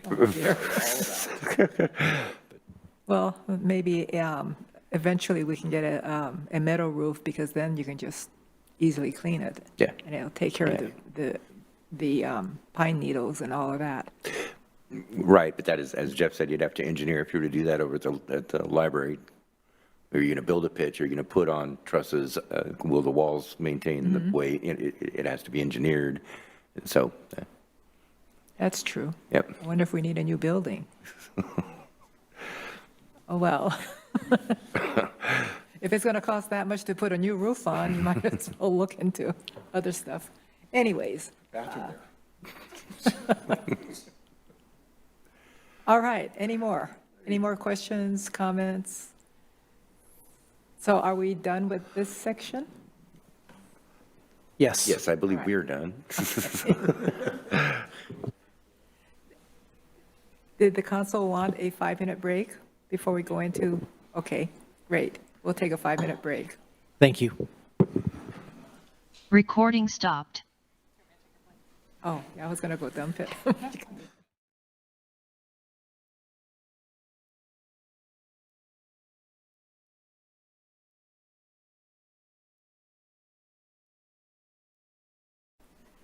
All right, we're back. And next on our agenda is Public Works.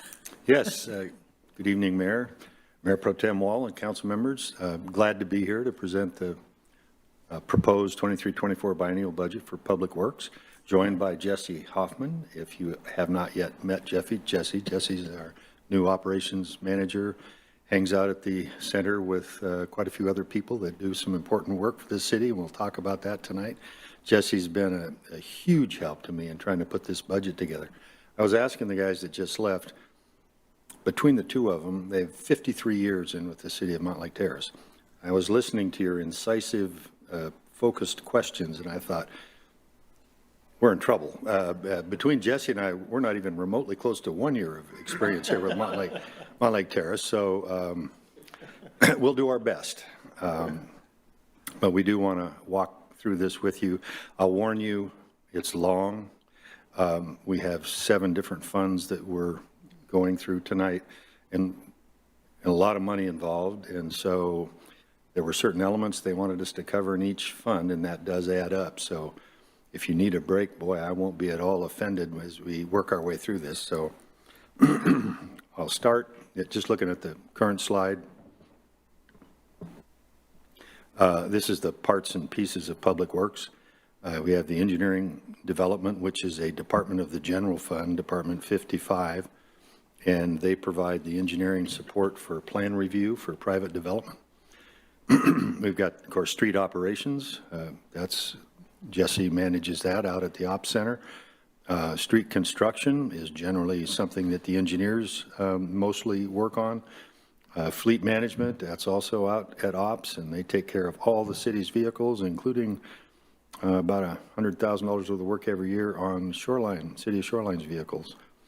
Of course, the water, sewer, and stormwater utility, you all know what they do, and they do spend a lot of money, so very topical tonight.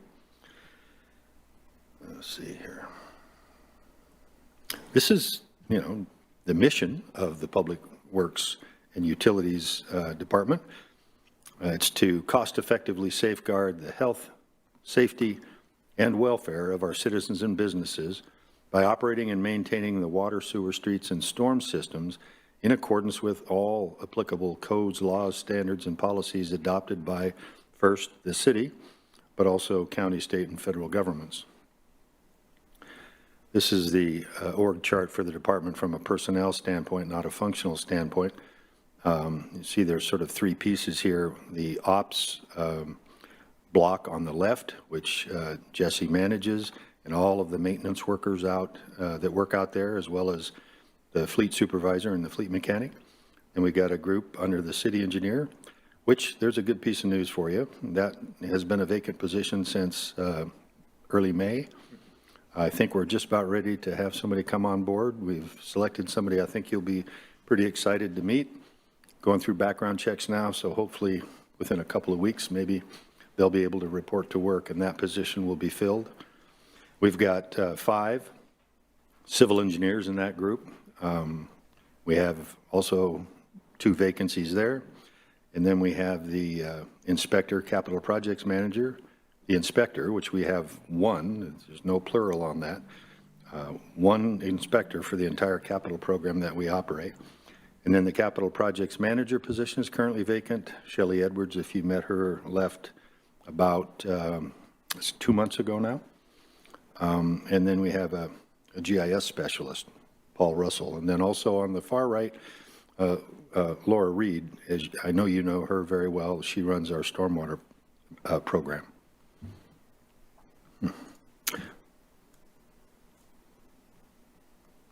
Why does that not advance? There we go.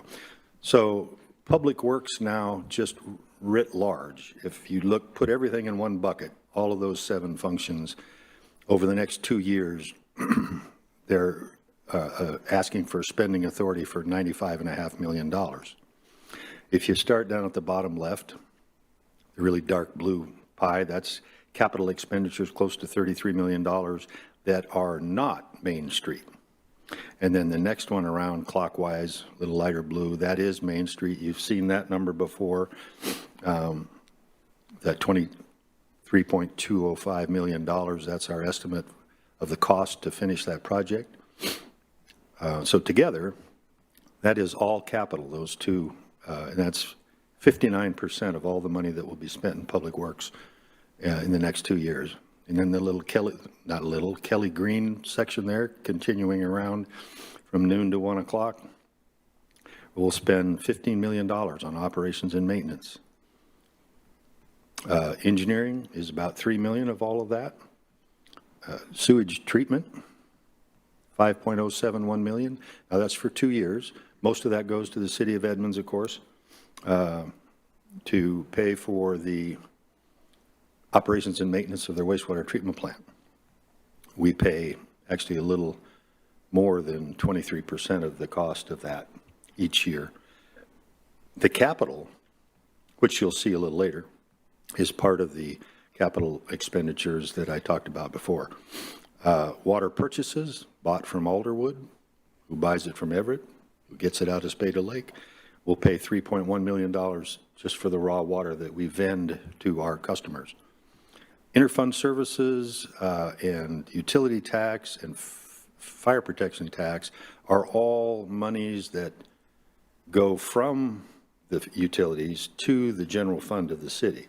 Interfund services are, since we are an enterprise fund, the utilities are, the general government provides certain services to us, HR, finance, council costs, city manager costs, all of those. And so utilities pay their share of those as well. Those are interfund services. Utility tax is, of course, Above and beyond that, that's 10% of all the revenues in the utilities that go to the general fund. And then the last one is fire protection tax. So a total of about $8.5 million over the next 2 years. State taxes, about $1.25 million. Those are essentially excise taxes on the utilities as well, but levied by the state, and the money goes to the state. And then debt service, $3.5 million worth of debt service on outstanding bonds, all the outstanding bonds in Public Works.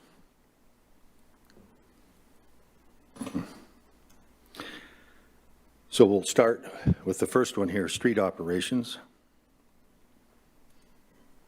The mission, maintain all city-owned assets in public rights-of-way to ensure the city has a safe, efficient, and cost-effective transportation system for citizens of all abilities and for all modes of travel. So what do? Well, these are just some of the big ones: pavement maintenance and repair, snow and ice control, emergency response, do a lot of that, including this last weekend, but any sort of serious weather event. It could be excessive rainfall and flooding, or a big snowfall, or an ice storm, fires, earthquakes, whatever. This division has a disproportionately large role in responding to those for the city, including minor things like happened this weekend, or relatively minor. Street and sidewalk maintenance, installation and maintenance of signage, that's a big one. Striping of fog lines, center lines, parking stalls, crosswalks, maintenance and repair of traffic signals, and vegetation management.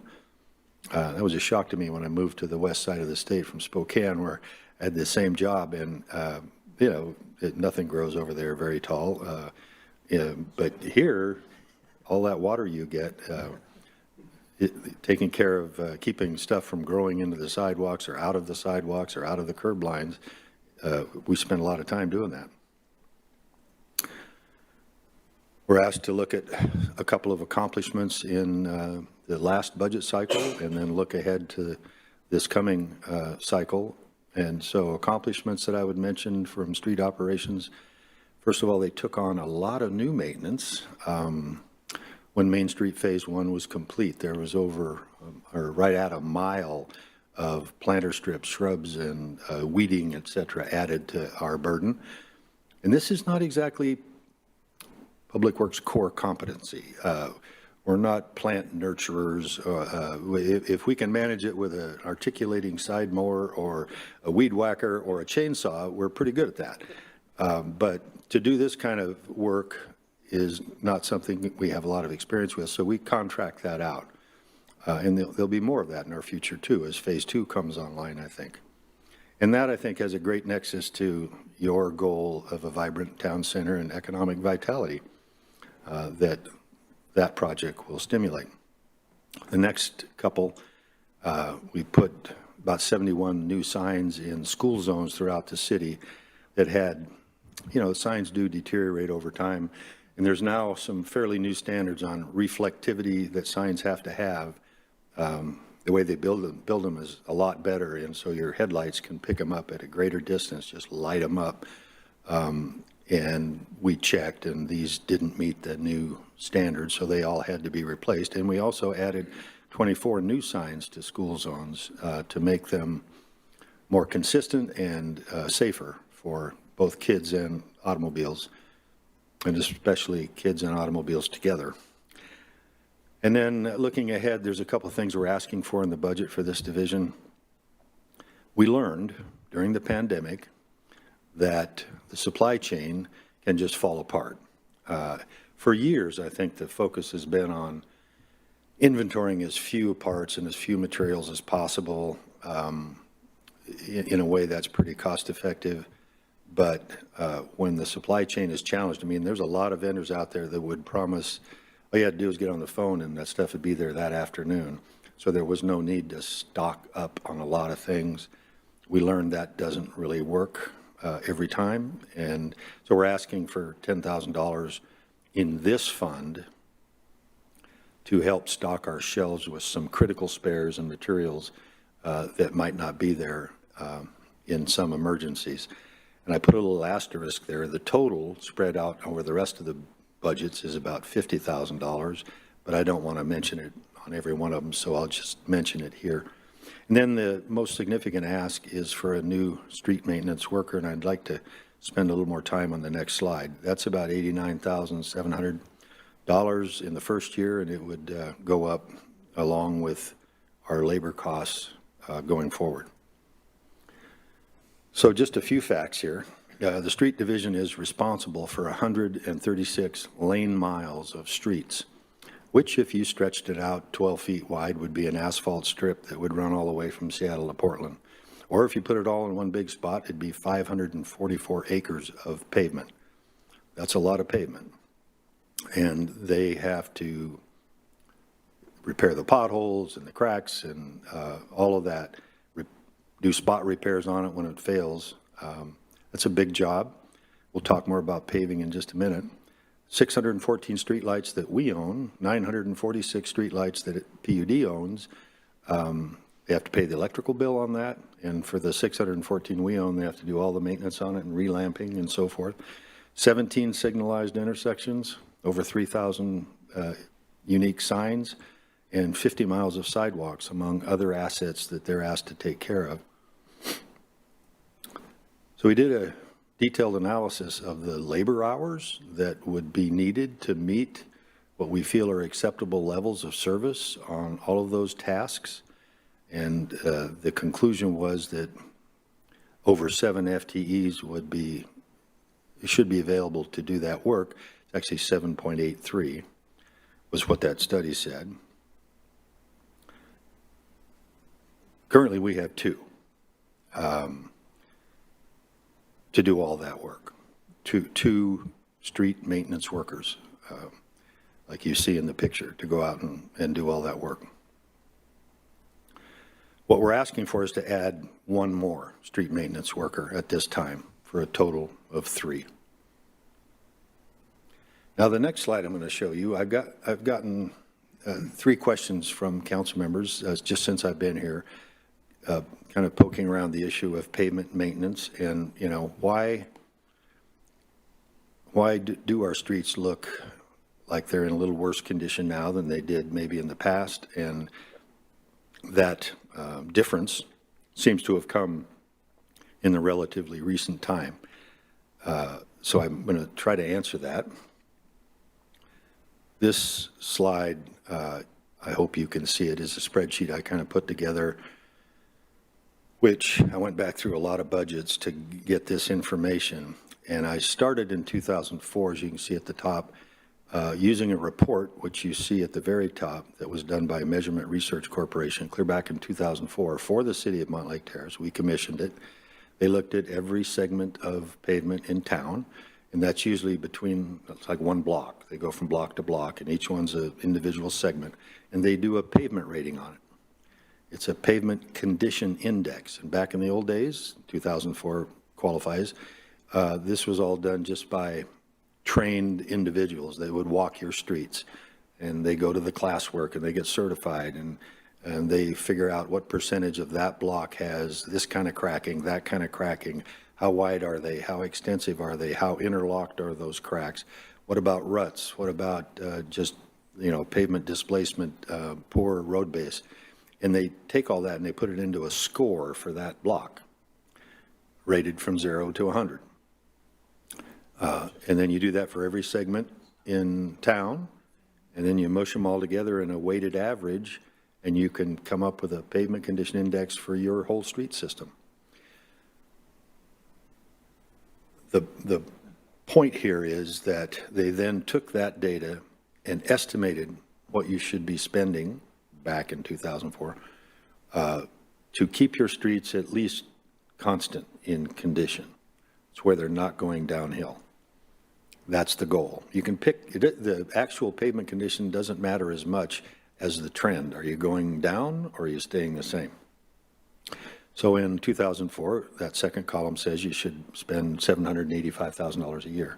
Well, of course, that was when a dollar was worth $1, and you need to adjust for inflation. I picked here, as you can see, 4%. I think that's conservative. It may have been higher, but it's convenient for this demonstration anyway. So you would be spending successively more money as each year went by, to the point where in 2022, our current year, you'd be spending exactly almost twice as much as you were spending in 2004 to keep your street system sustainable. The third column over is what we actually budgeted to spend on those activities. In this case, if you look to the far right, there's two activities here: paving, actual grinding down and paving, putting a new wearing course on the street, and then chip seals. That was your pavement preservation technique of choice back then. And those two things add up to the middle column, total actuals. So you have what you budgeted, what you actually spent, and what you spent it on in this chart. And especially in the first 10 years of this period, you were pretty regular about spending at least some money on paving every year, and you started to spend money on chip seals, and then did quite a bit of work there for every year for quite a while. But it just kind of quit back there. And even above the little step down there, the last real year where you did serious work was in 2014. Since then, there's been one capital project, which you can see on in 2016, $628,000, and that was a grant-funded project. So we got money from someone else to pay for that, which is great. You didn't used to be able to do that. You can occasionally do that now. But really, there's been almost no activity for quite a long time. That, I think, is your answer. Just a few points to make. So very little has been invested in pavement preservation over the last 10 years. A laser focus that we've had on Main Street, and I understand that, and I can appreciate why that's necessary, but I think it has actually depleted our energy, our project delivery capacity, and also the investments that are available to be made in paving. Just a thought. And our inability to stay fully staffed has reduced our project delivery capacity. And the city has not done, at least as far as I can tell, maybe somebody will correct me on this, a pavement rating study since that one in 2004. But you probably should do one very soon, and we're asking for $50,000 in the 23 budget to conduct another pavement rating study. Pavement preservation, this is just my opinion now, so put it in that category for what it's worth. I think pavement preservation should be a higher priority for real estate excise tax funding at some point. That probably would lead, if you had a good discussion about that with the administration and with the council and the public, to some sort of policy on maybe how REIT would be parsed out from year to year, something that departments that use that funding source could count on and program for. Just a thought.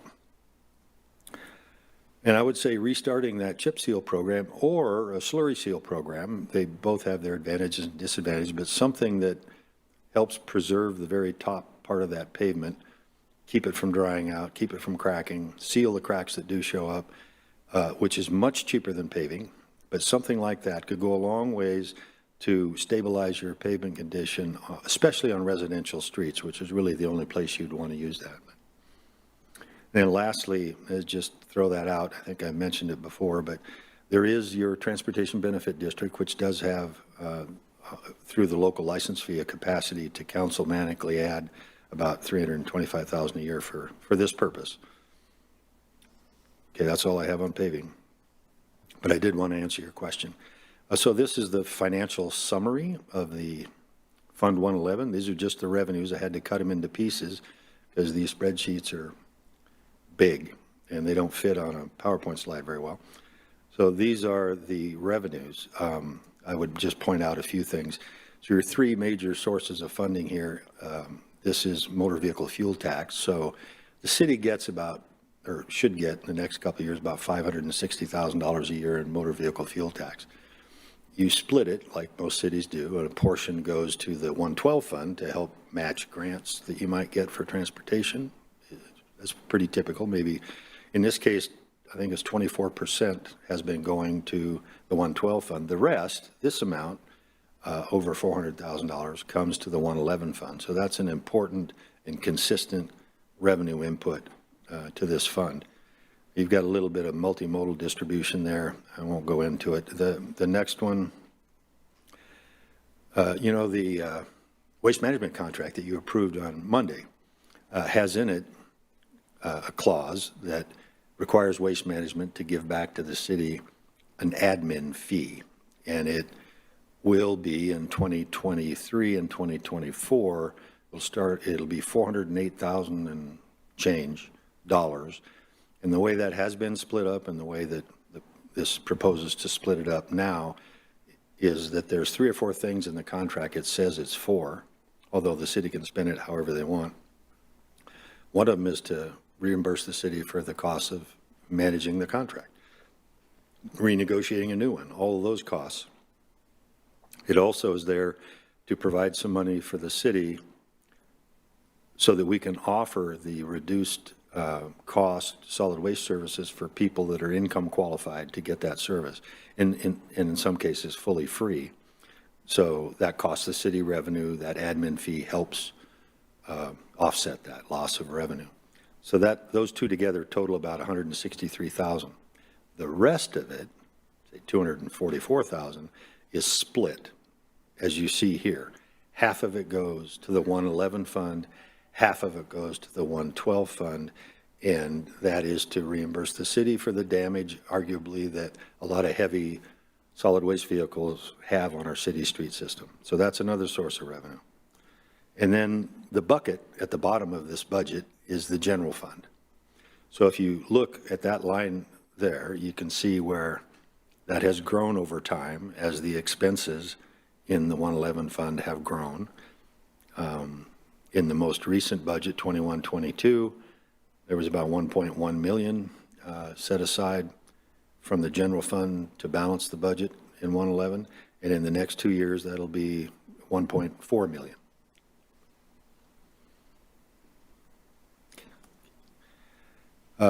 Okay, now on the expense side, you've got, excuse me, yeah, I'm still on revenue. Well, what I wanted to say was, no, I'll just go past that, forget it. This is the expense side. And this line, this is where that really comes home to roost. This is the difference, which is negative, between the revenues you could count on, the motor vehicle excise tax, the multimodal, and the admin fee, and a few other little things, how that compares to the expenses. Since it's negative, that's what the general fund has to cover, and you can see that has grown over time. And then at the bottom, I think as a result of that, you end up with a fairly stable ending fund balance in this fund. Okay, the next slide will be the pie chart. We like pie charts. This is how that division's money gets spent. There's operations, and which is all of the stuff that we do. The people that do it are 37%, and then the operations themselves, all the parts, pieces, materials, and costs that we experience, including some things we contract out and so forth, are in the darker green. The engineering services that we use to support the 111 fund are identified there, and the electric bill, I bet people might be surprised to see a $333,000 item on electricity in the street maintenance fund, but that's where we pay for street lights and the electricity bill on our own lights, and also we have to pay PUD for the 946 lights they maintain in the city. That's the bulk of that. And then our fleet charges, what we pay for the street division's vehicles on an annual basis. That's repair, maintenance, fuel, and replacement. So now I'll go to the street construction. We're getting out of the O&M, getting into the capital projects here. The mission, of course, is, well, the street construction fund is where the funding for transportation projects is first accumulated and then spent to provide, preserve, and improve street, pedestrian, bicycle, and traffic control facilities to meet the capacity and safety needs for all users of our transportation network. Here's some projects that we have one main one that we accomplished in 21 and 22, which is, of course, Phase 1 of Main Street. That was a over $16.5 million project, the single biggest capital project I'm told the city has ever done, only to be outdone by the next phase of Main Street. That was funded with a surface transportation program and congestion mitigation for air quality. Those are two federal grants that we got. The TIB grant, Transportation Improvement Board, we got money from them, and we got money out of the state capital budget, that, plus our local funds that paid for that project. And of course, it's directly connected to the vibrant town center again. 23 and 24, looking ahead, we intend to complete the right-of-way acquisition for Main Street in 23 for Phase 2, and also complete the funding package for construction that will hopefully begin in the first half of 2024. And I have a sheet on that in a minute. I show a $4.2 million cost there. Our proposal to you in this budget is to take $4.2 million in real estate excise tax. We have about 6.8 total in there right now, and put it into this project. Try not to spend all of it on right away, because if we have other places to go for money in the next 6 months. And to the extent we're successful, we could maybe spend some REIT and some other money. But what I don't want to do is have to stop the right-of-way phase because we don't have the money. We need to finish that in 23. And I'll show you that on the sheet. And then a second big project, there's 3 of them this coming year. Complete 66th Avenue reconstruction, $2.5 million. We have a nice grant on that, $1.94 million. Water funds will be also invested there. And there'll be some 112 funding as well that'll complete that budget. And then there's the 216th and 48th intersection improvements. They've been on your CIP for quite a while. And we have a grant on that, as shown here. It's a Safe Routes to School grant. And the rest of the money will come from Fund 112. And that'll be a great project. Puts 4 new ADA compatible ramps on the corners, bulbs it out so it calms traffic, adds some sidewalk. We'd like to figure out a way when we're doing this to also extend the sidewalk on the west side of the street further north, because there's no connection there now. But that requires a retaining wall. We're still working on how to get those done at the same time. But so that's that. This is the CIP for the Main Street portion of the 112 fund. You've seen all of this in the TIP earlier this a month and a half ago or whatever it was. The only difference is that although this says 4.4 million, that's actually now 4.2 million on the second line from the bottom. So I apologize for that, but there's also a $200,000 general fund transfer into the 112 fund. So that was the mix up there. We should have put it on 2 different lines. But as you can see, it all adds up in the lower right-hand corner to the 23.205 number that we're currently holding to. On the first line, I should mention, which is the federal grant that we've already been awarded from FHWA. It's a Surface Transportation Program, STP grant. We've had it for a while. In 2022, in the spring, we asked for an extension of the deadline to certify right away. And they gave it to us. And so that extends to about June 1st of next year. The problem is we're not going to be able to finish it by June 1st of 2022, and they will not, they say, they will not give us an extension. You can't get 2 extensions on it. So we may end up just releasing that so they can give it to a project that is ready to go to construction. This is for construction only. That's the only thing you can spend it on. So if we can't certify right away, we can't start construction. So we wouldn't be starting construction before the deadline. So we'll probably release the money back to FHWA. They'll give it to a project that's ready to go. We will then go back and in that raise grant application that I'm going to talk about in a second and ask for that $2 million back. And because we're going to ask for all of what we need in that one grant.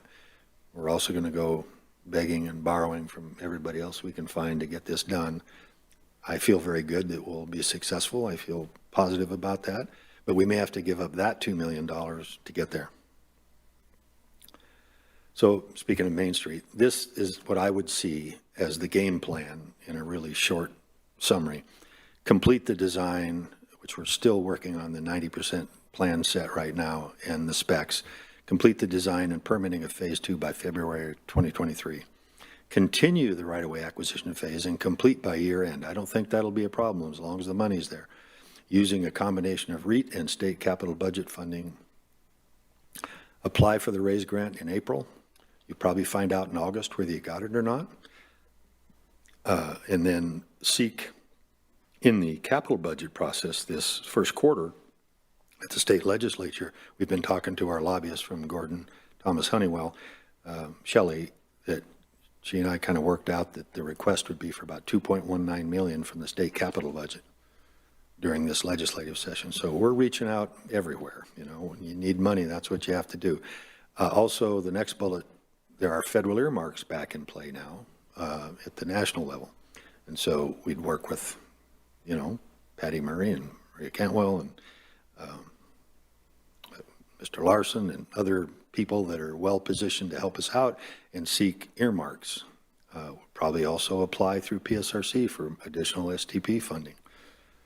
All of that said, we get the funding package put together. We would go to bid in March probably of 2024, begin construction in June, by June of 2024, and hopefully complete construction and commission the whole thing by the third quarter of 2025.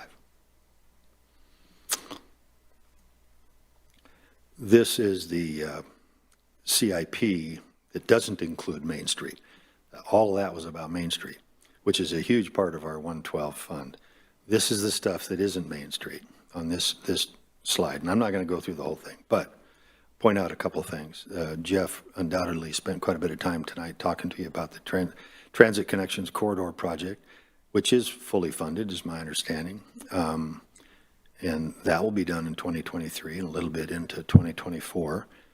One of our theories on applying for grant funding is to take that project, whose sole purpose is to get people to the train station, and Main Street is also being built the way it is to accommodate the town center plan, which the train station is part of, essentially put them together in a package, and you're adding then almost $5 million to what looks like local funds, which makes the leverage for whatever grant they might give us look even more attractive to them. But I wanted to point that out because it is a big part of the CIP. There's the one I talked about at 216th and 48th. There's 66th sitting there. Those are the big projects on the CIP that aren't Main Street. Then the financial summary, again, too many words, too many numbers to go over, but the bottom line is, if you look at all of that together, the total spending in 23 and 24 would be $35 million. And just to compare that with the, not 2 years, but 4 years prior to that, we spent $14.5 million. So we are really gearing up and trying to improve our game to be able to deliver $35 million worth of work in the next 2 years. This includes the portions of Main Street that would be done during that time, yeah. This one looks like a little different color. I'm not sure why. Anyway, the street construction expenditures over that time, as I said, are $35 million. You can see how it's kind of split out. Main Street is by far the biggest piece of that.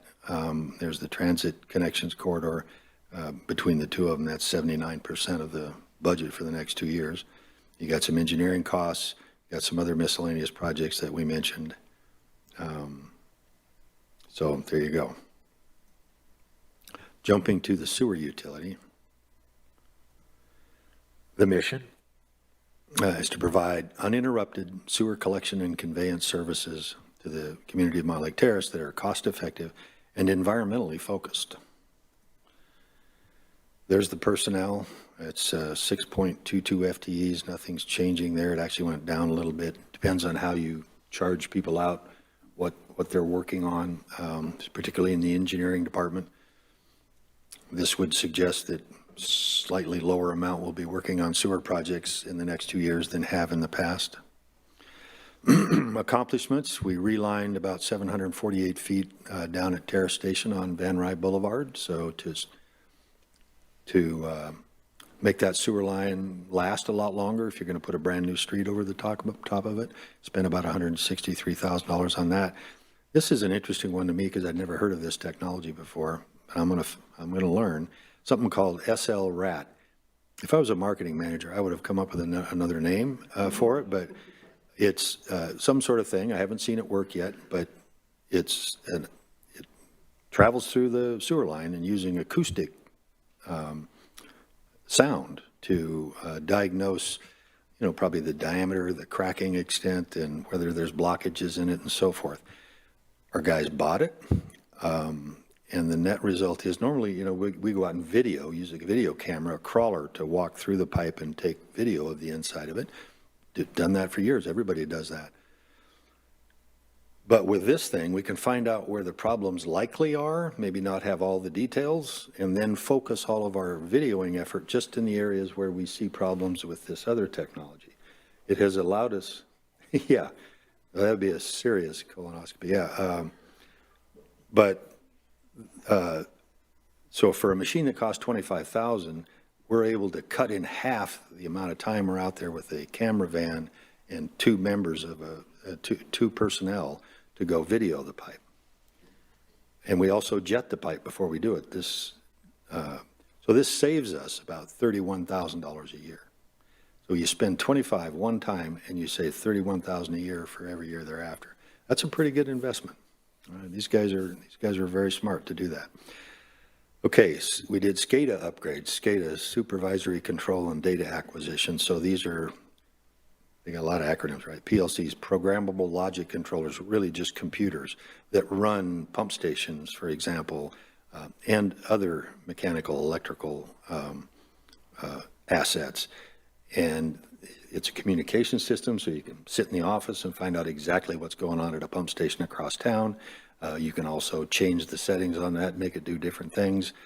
But this stuff is like most computers. It has a much shorter lifespan than the pumps themselves or, than trucks do or other buildings have. These, about every 10 years, you almost have to go to the next step of technology, which is what we've been doing here. We've already made investments in SCADA now, and we're going to make more in the next budget. But we did 4 sewer sites, 3 water sites, and 1 storm site. And we've modernized the SCADA systems in that we're about ready to time out and start having failures and communication failures and so forth. The highlights going forward, the utility rate study that I suggested, we've got $50,000 in the sewer budget to do their part of that. The others have their own amounts for that. Participate in the Edmonds wastewater treatment plant carbon recovery project. I made it sound like it was optional there. It isn't, but we will participate, and that's to the tune of about $3.2 million. And that's the capital side of that arrangement with Edmonds. The operational side you saw earlier at about $2.5 million a year. Purchase a new camera van. I wanted to maybe correct something I said or was said earlier. Yes, we want to buy this new camera van. The old one will be transferred to the stormwater fund because they need to go start seriously assessing the quality of their own pipe network. And they can use that old van for that. It hasn't had hard use. It's probably worth $50,000. There may be a transfer of funds to show that an asset has moved from one to the other.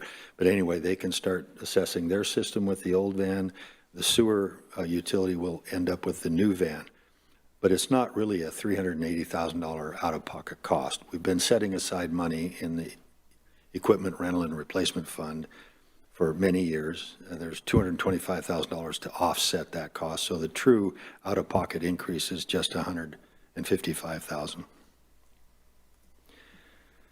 So this is the storm or the sewer CIP.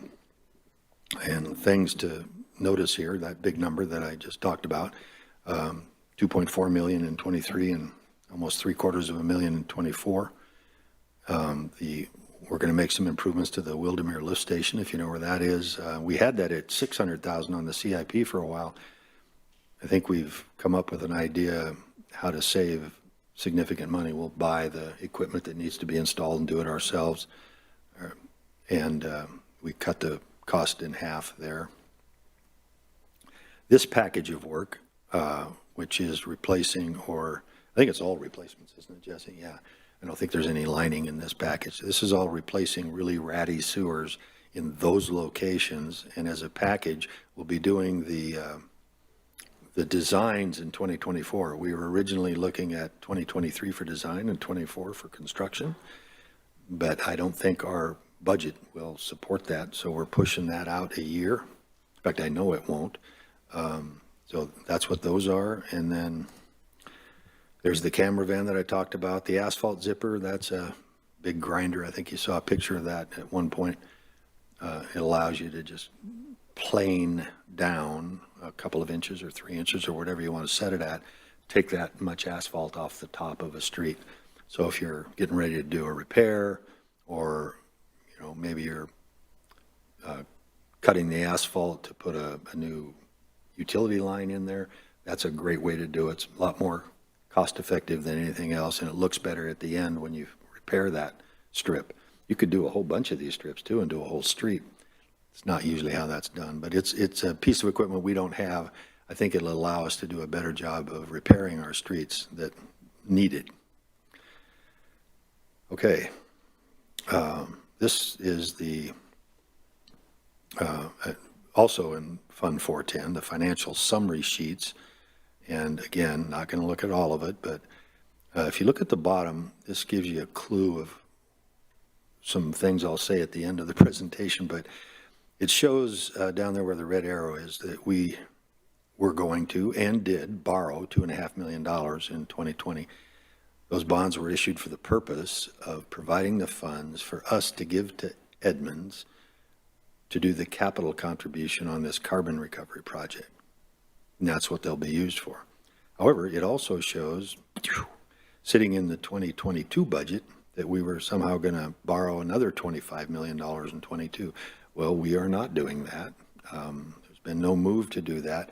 But I can see where, if you look up about in the middle of the page where it says debt service and go over to the 2022 budget, you can see how much the debt service increased in 2022.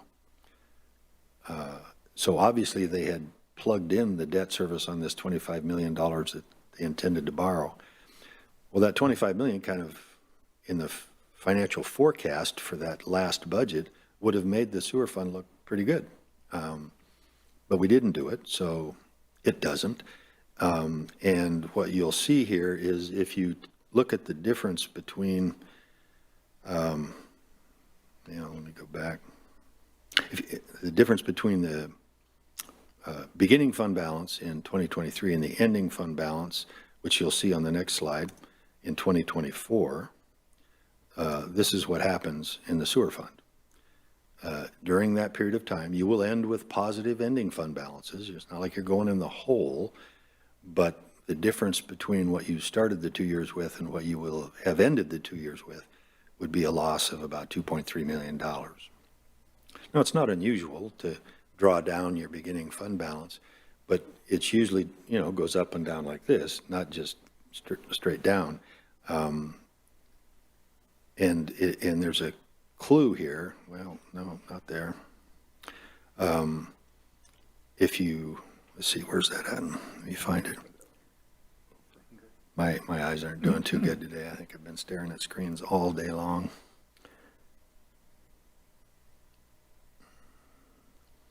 Well, there's a line here. I'm not going to point to it because I can't see it, but that shows what your revenues that you expect are and your basic expenses are. And usually your expenses are less than your revenues, and the difference, a positive number, is what you have available to do capital work with. And what we have available is not insignificant, but it is nowhere close to what we'll be spending on capital. So that's what causes this loss in ending fund balance. Now that's the sewer fund. This is what the pie chart looks like for the whole thing. It's $17.5 million over the 2 years. I think the labels are probably self-explanatory. The biggest chunk is, of course, checks we write to Edmunds. And I won't go into the rest of them. If you have questions about them, please let me know. So we would jump into water now. Mission's pretty straightforward, is to cost-effectively provide water of unquestioned quality, capacity, and pressure to the more than 6,000 customer accounts within the city. Personnel looks like this. That's 9.83 FTEs.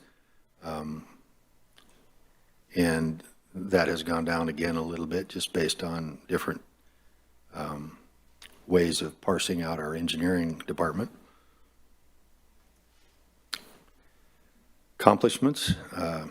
Obviously, the big one in water has been the West Side Water Main project that we're deeply involved in right now. We will have spent by the end of the year about $2 million on that project. The total cost is about $4 million or so. We will be at the end of the year about 45% complete. The rest of it will be done in 2023. And it's great. I mean, we did get a trust fund loan to do it. It's a $7.5 million trust fund loan, which we'll probably only use $6 million of. However, that said, the debt service on that, which is about $389,000 a year, will show up in the 2024 budget. So our debt service will go up. We'll start making payments on it. But in the meantime, we will have put in close to 2 miles of new water line that was desperately needed. Completion of the West Side Water Main under highlights for 23 and 24, April of next year. Same funding sources, and this is responsible government. That's kind of the catch-all for the utilities in most cases. And then next, we will do more water mains in 2024. Currently, we're looking at about $2.9 million. And that number you will see, I think, repeated in the out years when you look at a longer-term financial forecast. We're trying to do about $3 million worth of pipe replacements each year. And then we will also design in 2023, $290,000, to construct in 2024, $1.3 million, the repainting. I would prefer to think of it as recoating. This isn't just slapping on some paint. This is some pretty high-tech stuff that you'll do both the inside and the outside of the reservoir with that will last for likely 30 years. And also upgrade the seismic protections that the reservoir has. That'll be a great project. And then by comparison, there's a little dinky emergency response trailer for $7,000, but I thought I'd mention it at least because when they go out on a water main break or some emergency like that in the utilities, especially a water main break, you know, the call comes in, we got water surfacing someplace. Oftentimes you don't get the best information in that first phone call, right, Jesse? You never know what you're going to find. So somebody usually drives out there and say, yep, that's water. It isn't storm water. It isn't a flood. It isn't the homeowner's service line or something else. It's something that we own that is obviously broken. And you go back to the shop and start picking things off the shelf that you think you'll need to fix it and then drive back out there and do it. What would be much faster is to have all that stuff pre-positioned on an existing trailer, ready to go, and then all you do is just back up to it and you drive out with it and you fix it when you get there. And that will reduce our liability for water damage from, if you had flooding in somebody's basement because a water main breaks, that's pretty common.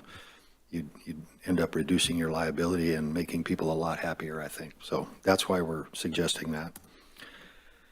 The CIP for water is here. Again, not to look at all of it. You can look at the bottom line where we'll spend about $8.2 million in 2023, and most of that, the lion's share of that, 75% is on the West Side Water Main. But we'll also make some improvements to the Alderwood supply station where it comes in through a large meter into Mountlake Terrace, about $700,000 there. There's the $280,000 I said water would spend in advance of the 216th and 48th transportation project. They also, this is an interesting one, the 66th Avenue pavement reconstruction that was carried as a $2.5 million project in the transportation budget. But the utilities have gone out adjacent to that as part of the West Side Water Main on 64th and 219th through Primera and around that way and put in new water line. Unfortunately, it's not all on one side of the street. It kind of wanders around a bit. And so they will put in a really nice patch, but normally we would make a private sector company do a good deal more than that to repair the pavement. The street isn't bad. It's not great, but it isn't bad. And so what we're going to have the water utility do is write a check for $450,000 rather than paving the street in some weird way. And that will be used likely to cover any other costs we have on the 66th Avenue pavement reconstruction. If there are any general governmental cost, that could cover that. The rest of it could be there to pave other streets. And someday we'll have to go in and pave that whole street too, but not now. It should last quite a bit longer. Does that make sense? I think I rambled there a little bit, but that's just money being transferred from water into the general governmental area.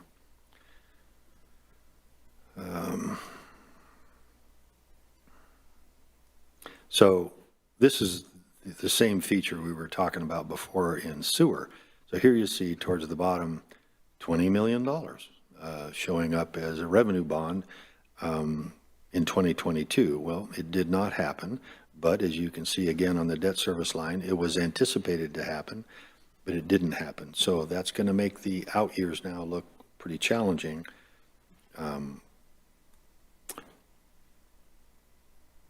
And again, not looking at the numbers because nobody can see those. The same approach here, though, if you look at the 2023 beginning fund balance and the 2024 ending fund balance, there's a $6 million loss. I don't call it a loss, a $6 million drawdown of cash that we have on hand in the water utility. Obviously, the next year, if you looked at it, 25, 26 would look bad as well. And that kind of presages my comments at the end of tonight's meeting, which hopefully we're getting close. That's the pie chart for all of it. Capital is almost half the budget. O&M is 17% and so forth. The interfund services are pretty big, and utility tax is pretty big in water, just because of the amount of revenue that they bring in. Stormwater utility, last utility here. The mission, the stormwater utilities to provide operations, maintenance, and capital investments to prevent flooding and protect creek and lake water quality. Further, we work to encourage residents and businesses to practice their own pollution prevention activities, prevent and clean up oil spills, reduce potential for polluted runoff from new development. And there is, oops, to go back, I didn't put that on there. I guess you can read it. It's 9.28 staff in stormwater. And of those, we've got, how many is it, Jesse? 7, I think. Six maintenance workers. I can't even read these slides. The Storm Division provides the following: updating of code as needed to continue to protect public and environmental health, restoration of native habitat, as you know, that's a big focus, through project improvements around the city, pollutant spill response, maintenance of all city stormwater detention and water quality facilities, whether they're public or private, by the way. We have to go out and inspect. We don't do the maintenance on the private ones. We have to go out and inspect them, usually every year. And if they have not been taken care of, we have to get after the people that own them and should be taking care of them and make that happen. And then we have them out there too. We've got quite a few that are our responsibilities located in the right of way, and those have to be maintained. Regular street sweeping, that's a big part of keeping stormwater clean, is keeping the trash and the things that, amazing what will fall out of cars and trucks. And then of course the, just paper and garbage and cans and things. And, we sweep the streets to keep that from getting in the catch basins is what it amounts to. Outreach on pollution prevention practices. We work with all ages of children and adults to try to get people to do their part, and also just explain what we do. I think, they're paying rates to have us do certain services. It's good that they understand that those are important services and that we do them. Review and approval of stormwater plans and development projects. Laura Reed spends quite a bit of time doing plan review and making sure that the stormwater stuff is up to snuff. Infrastructure replacement program was put in 21-22, so that's a plug number that allows the city to go out when we see a problem in a particular storm line someplace. We can go out and fix it. The money's set aside for that. Outreach on pollution prevention practices during summer festivals and volunteer events. Laura goes to everything and puts up booths and talks about stormwater, and that really has an impact over time. We're actually required under our permit by the state to measure the level of knowledge that our citizens have about stormwater and the impacts that has environmentally, and then conduct an education program, and then go out and survey them again and see if their knowledge level improved. That's part of our permit. That's kind of unusual. The stormwater, or replacement of a damaged stormwater conveyance system on 52nd Street near 212th. That's a project we'll be doing in the next budget. Conveyance and flow upgrades for 56th Street West. This is the stormwater funds contribution to Phase 2 of Main Street. You got to put in new catch basins and some piping. Theirs is the biggest contribution to that project of the three utilities, about $1.1 million that they'll be providing to that budget. And then lastly, support for stormwater education for school-age children. I don't know that that's a big cost, but I think it's a big benefit. You got to catch the kids when they're young and teach them what they need to know about these programs. Capital program looks like this. It's not nearly as big as some of the other utilities. Projected to spend $1.2 million in 23 and about almost $1.5 million in 24.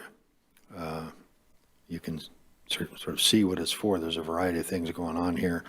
A spot repair program, the Ballinger Park Hall Creek Core project. We have a role to play in that. It's a much bigger project than this, but the city has certain costs that we will be covering on that project. That 52nd Street project I just talked about, $400,000 of our money goes into that. Jumping down to the 2024 stormwater comp plan, we've got $200,000 built into that. I think a major focus of redoing that comprehensive plan for stormwater will be not getting away from all of the habitat projects and the water quality projects and the environmental side of stormwater, continuing to do that, but also with a great focus on assessing the structural needs in our drainage system, the pipes, the catch basins, and the physical infrastructure.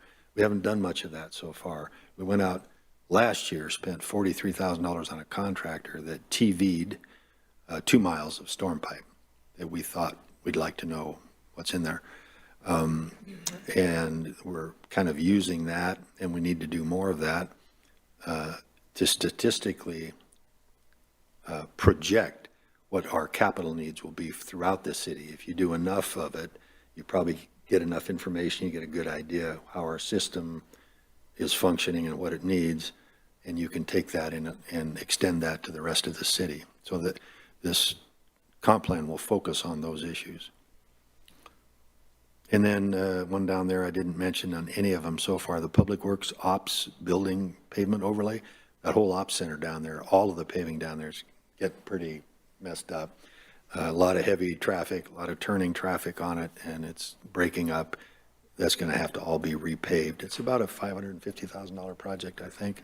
And Stormwater will pay their $143,000 share of that.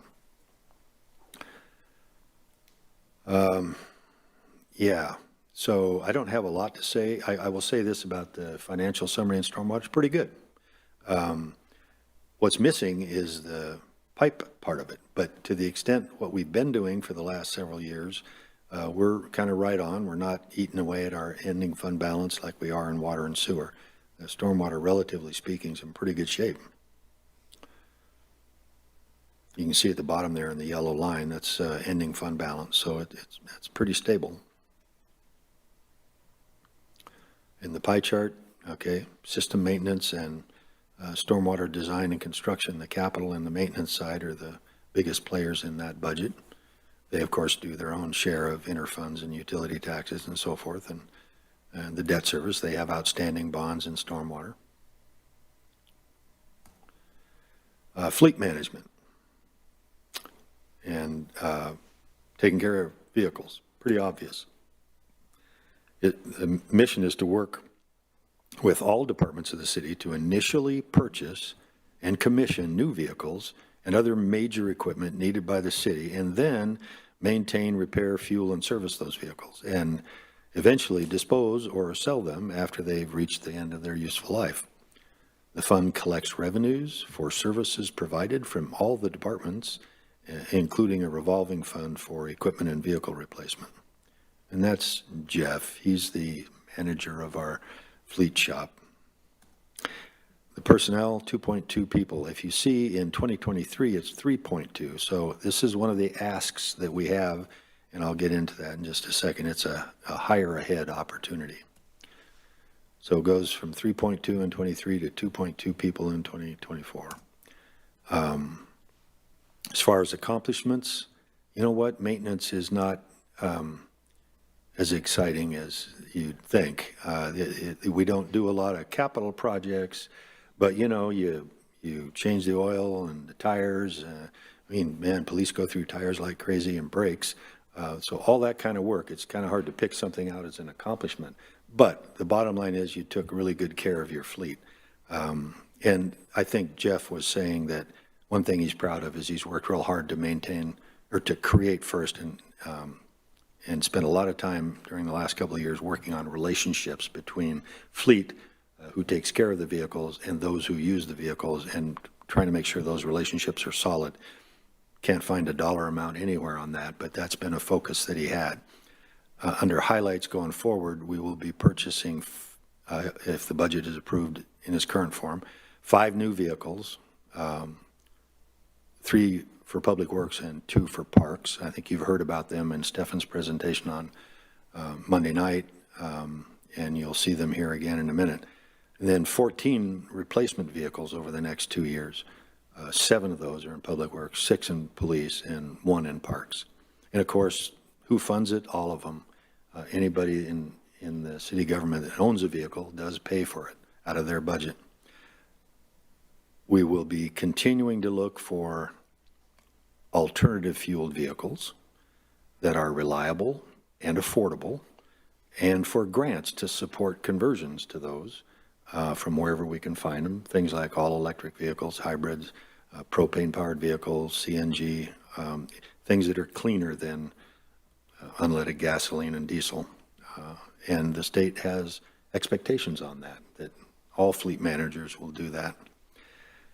We'll be preparing a plan. Now, this is probably going to shock you like it did me, and I knew nothing about this until 2 days ago, and I'm on the internet looking at a story that just came out where responding to climate change at the state level has resulted in a request to have gas tax increased. Currently, if you know, the state's tax on gas is 49.4 cents per gallon. Doesn't matter what you pay for it. You could pay 6 gallons for the gas or 2 gallons for the gas, but the tax on it is 49.4 cents. Federal tax is 18.4 cents. So together that's 67.9 cents a gallon that goes to the state and federal governments from gas tax. Now, we get some of that back, as I noted earlier, but this is hard to believe, but apparently on January 1st is what this story said, and this is not Wikipedia. This is from a responsible media source. The state tax is going to go up by 46 cents a gallon, which would take that 67.9 cents and take it up to $1.14 a gallon. Now that's going to just have ripple effects through a lot of budgets here. It is not incorporated into our 23 and 24 budgets. So we will continue to do research on that, but what I said here was prepare a plan to manage the large increase in state gas tax starting January 1st, 2023. Don't have a lot of time to plan for that either, but I hope it's somehow incorrect. But as shocking as that is, that's what I think is about to happen. And then the last thing, maybe the most important one, and getting back to that 3.2 FTEs going to 2.2 FTEs, we want to hire ahead a supervisory mechanic. We have Jeff there. You saw his picture. He's been there for a long time. He knows everything about the city's fleet and every vehicle in it. And he is probably getting close to retirement. He hasn't given us a date, but it's pretty clear that's not too far off. And then we have one far more junior mechanic that is probably not yet ready to make that step up to a manager. So what we will be looking for is someone in between, and we will pay them an in between. They have a lot of experience that would be a good candidate to become the fleet manager when that happens. And what we've budgeted for, this says 6 months, but the numbers actually are for a full year, to hire somebody in there for a year to learn this system. So when Jeff goes, we are ready and have a seamless transition in this important function. That raises the costs in 2023, if you approve that, by $104,000, but it actually will have a decrease the following year of $15,000 when Jeff's gone, and then we promote this person. That's the request. I think it's a really good idea to have that kind of overlap. Now, sometimes you have a department big enough, there is somebody that may be in a position to take over with a little bit of extra help. In this case, we just don't have that. So that's why we're asking for it. I will show, this is the vehicle purchases for the next 2 years. And just to show you what we got, these are the new vehicles that we've already talked about, you know, the emergency response trailer, the asphalt zipper, the camera van, the leaf collector, which I think Jeff probably talked to you about earlier, and this rotary mower. Those are $625,000, and they would be purchased in 23. They may not be delivered in 23. I'll point that out with the supply chain being what it is. Then the next, you've got a group of replacement vehicles totaling $347,000 that would also be purchased in 23. And then the last tranche of vehicles to be bought in this biennial budget are $510,000. And those would be also replacements to be purchased in 24. Happy to answer any questions on those, but that all totals up to $1.489 million over the 2-year period. The financial summary looks something like that. And if you look at that section in the middle, that's where all the money comes from to do all this work. Individual departments and individual budgets provide the funding to the 511 fund. They are called an internal service fund. That's how it works. So, for example, look at, there's the $100,000, $101,000 on the top line of that we get from Shoreline. And then you can see the police or reimbursement from the general fund, which most of that's probably police vehicles. That's a significant contribution to the 511 fund. And you've got some coming in from streets, actually quite a lot. You got a bunch coming in from the water utility, the sewer utility, and the storm utility. And that all adds up to essentially almost all of what they spend. Pretty simple.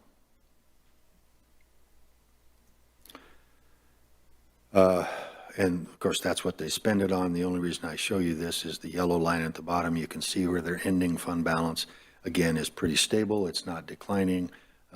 This fund works very, very well. And of course, just told me my internet connection is unstable. Oh, just went away. This is the pie chart. Vehicle equipment purchases and replacement, that's a big, big part of this budget, almost half. And then you've got the labor and you've got the fuel and lubricants. And think what will happen to that if the cost of the fuel goes up with the gas tax increase. That'll increase. That'll be part of our plan. So engineering is the last one, thank goodness. Now this is a department of the general fund, Department 55 of the general fund. Its sole purpose, which we'll talk about, it was established to fund plan review for private development and maybe some municipal capital improvement projects. The function of this program is to ensure projects meet all relevant design requirements and conform to local, county, state, and federal codes. The engineering development program also provides inspection services. That's Tom Morley, our one inspector, great too, by the way, but he may be retiring in the not too distant future too. That'll be a tough hire, I think. But that's what this department does, is plan review for projects. And it's 2.4 people. Kevin Dixon left. He was up there. He was getting pretty good at plan review, and he left to go to the city of Seattle. Nami Tran was up there. He went to the city. No, Kevin Dixon went to private sector. He went to a consultant. Nami, one of our engineers listed here, went to the city of Seattle.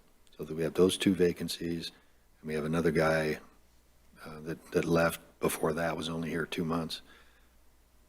So we're kind of running short up there, but this activity has taken up 2.4 FTE. It could be that going forward, with the economy changing, the interest rates being raised pretty dramatically, development activity may slow down. That's undoubtedly going to happen. We've already seen it. The number of applications we're getting and the time we have to spend on doing this work is going down. So there could be some of that time that's noted here could be reprogrammed to some other uses. But that's what it looks like at the moment. Accomplishments, well, obviously we did plan review and inspection services were provided for the whole Terrace station thing, phase 1 through now 3 soon, and inspection services for Main Street phase 1. Those were all done in the last budget. Looking ahead, obviously it's going to be a ton of work on Main Street phase 2. We're reviewing the 90% plan set for that right now. We'll get our final comments to them, and then we'll have all the data we need to really charge into the right-of-way, which we've already started on. We'll be doing plan review and inspection for Millstream, 441 new units, huge project. That all has to be plan reviewed. And then this is something I would like to see done. I don't have the details on it yet, but want to work real closely between engineering and the Community and Economic Development Department to streamline this whole plan review process, to make it more efficient and reliable. And that'll be just an ongoing activity, but I think it's something we need to formalize and get a system for, make sure we understand each other on, because sometimes things can fall through the cracks. This is something we need to work on internally. You can see the budget for this is not terribly large. I guess that depends on how you look at things, but in the $350,000 range.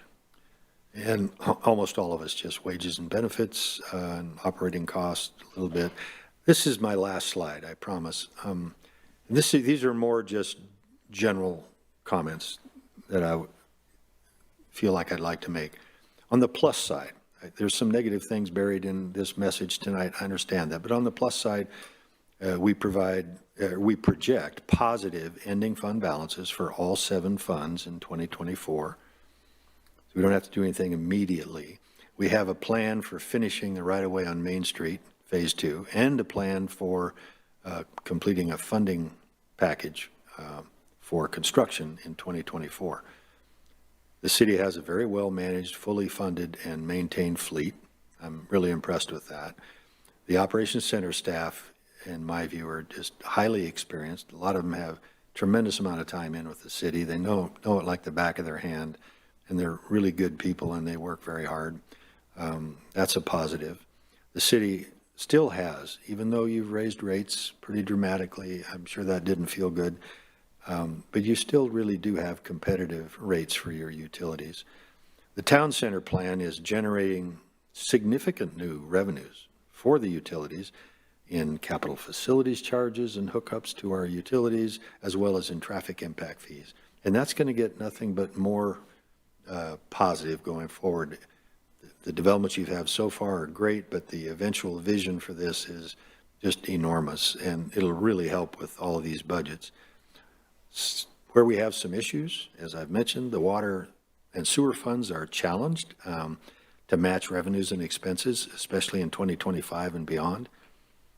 Scheduled CIP projects that we will likely need to be programmed further out. We're going to have to spread that out over more years. And a new rate study really should be prepared this coming year, so we can look ahead a little better. Significant investments are needed in both pavement preservation and paving. The first step would be to do a pavement condition study and then develop a pavement management plan. And then, of course, the hard part's trying to stick to it. Our ability to retain key engineering and management staff just needs to be addressed, not just in public works, but it is certainly an acute problem for us, particularly in engineering. Stormwater Fund has been performing well financially, but needs to develop and fund a pipe replacement program. And with that, be happy to answer any questions, which I'm mainly going to have Jesse do, I think.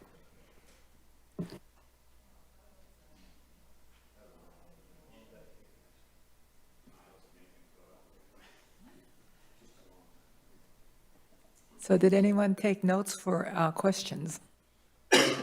Councilmember McCardle. Thank you, Mayor. Maybe not so many questions right now because, like you said, that was a lot of information to digest. But, you know, on your last slide, the issues, the water rate study, a little scared of that one since we did one, I don't remember how many years ago it was, but raised our, just like 4 years ago, raised the water rates. And, you know, every day we get complaints of the price of water. And so that's a little scary to think about doing again and looking at that. The other one was I appreciate on slide 10 how you just made it very clear and simple of our lack of street maintenance.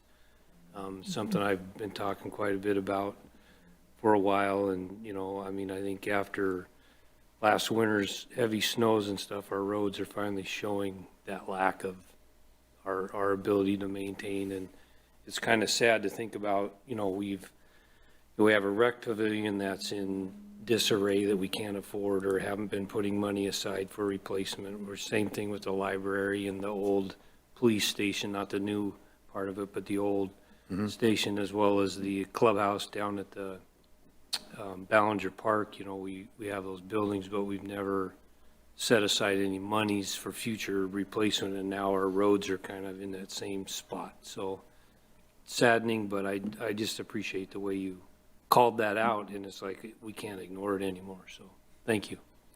Could I maybe just respond to the utility thing? Boy, I do understand, working with councils for quite a few years, that's a tough thing to do, to add costs to your citizens with utility rates.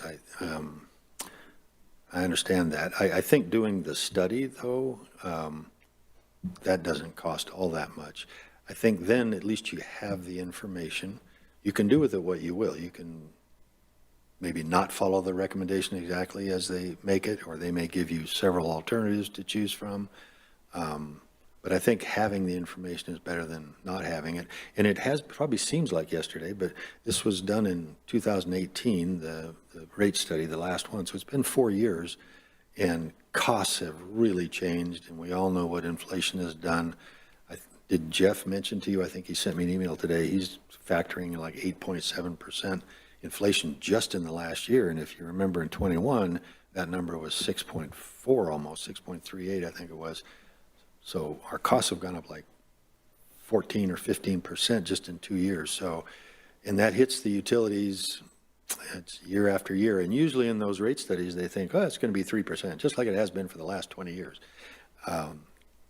Obviously that's changed now. Whether it comes back down, is this just a bubble? How long is it going to last? But I do think doing the study would be important for you to have the information and then make a decision about what you want to do with it.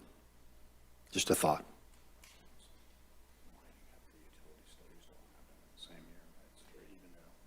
Yeah, that's a good point Jesse made. You know, we ended up doing a rate package after that last study, But for example, we have a rate increase already approved, which is why I didn't mention it, for sewer in 23 and 24. We have a rate increase already approved for water in 2023, but we do not have a rate increase for water in 2024. Zero, none.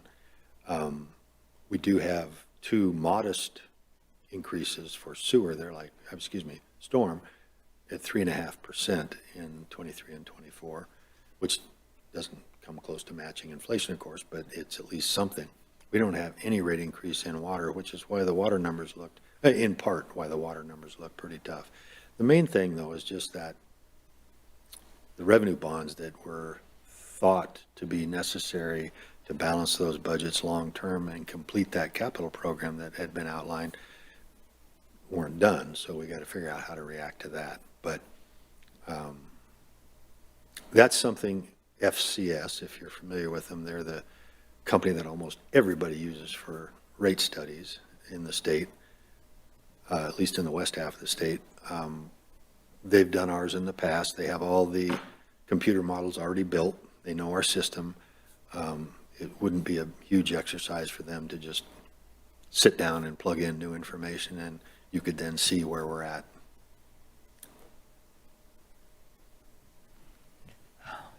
Councilmember Woodard. Thank you, Mayor. Not just because it's the last page here and pretty much the last positive, but is the town center development really our kind of saving grace here? I mean, if we look at a step back and look at this, I think about what CED brought to us yesterday, but at the end of the day, is that really our revenue, our best source of revenue? That's a good question. I could only offer my opinion on that. I'm no financial prognosticator, really, but it sure seems to me that it is. I mean, 82 acres of brand-new development, just the revenues from the permitting and the facilities hookups and all of that stuff is a massive amount of money. But then you've got all that new retail activity, all of that new property tax being paid into the city. I haven't run any numbers on that, of course, but yeah, I think it's huge. And then that's going to ripple through the rest of the community. If you've got this 82-acre center of town, I think everything around it's now going to have to be upgraded. It's going to be worth more. There'll be more opportunities to rebuild a lot of houses. I have quite a bit of experience wandering around Bellevue and Kirkland and watching how that has reacted over the years. And I mean, they've gotten to the point where they're tearing down $3 million houses to build $8 million houses. I don't know that that's anywhere in our near future, but I could see a lot of the housing stock being upgraded here. I think it's amazing what you've put together in this town center plan and the way they've already responded to it. Now they're responding to the train station in large part too, but I think developers Stefan could wax eloquent about this, but they're sniffing around everything in this town center and trying to gobble up those properties and I think be positioned to develop them as soon as the economy is in the right spot to make that happen. That may slow down a little bit here, but I think the future is really very bright, and it will help the utilities, it'll help the general fund, it'll help everything in our budget. Go ahead. So then follow-up comment to Andrew online as well as Stefan here in the room. I guess I would then reflect back on yesterday and say, let's make sure we have what you all need and Christy needs to really make that happen. It felt like our marketing, I don't want to call it a budget, but the marketing conversation was almost a secondary thought. And it seems like that should probably be a leading conversation now, if that's that interconnected, right? I mean, it didn't even seem like we were offering that much money for the marketing side, but of course that's your side of the house to know. But putting that out there as maybe we need to revisit that part of the conversation if that's such a central piece of this. I think I literally blacked out at one point. The numbers got so big for me in the day, but nonetheless, it's just kind of recognizing how the interplay that's here. Let's make sure we're putting the best opportunities forward to receive the even better opportunities.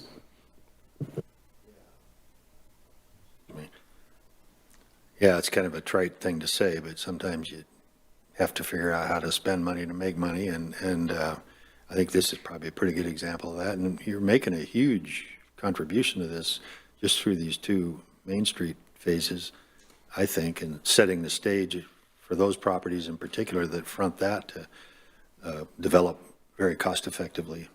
I think that's a wonderful thing.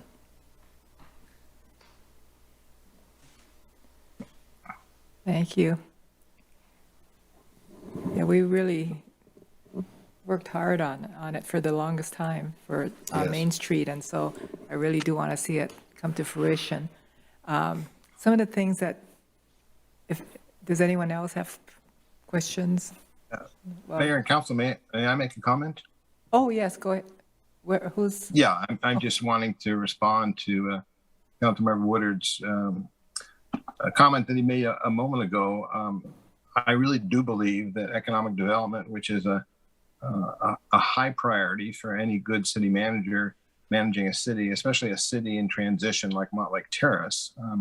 Stefan and I had a fairly lengthy discussion earlier today about how vital it is to the city, and that aside from the budget, when we talk about the upcoming leadership changes, as the recruitment for the new city manager is going to be launched on Tuesday, as well as perhaps a recruitment for an assistant city manager who could specialize in economic development in the future as well.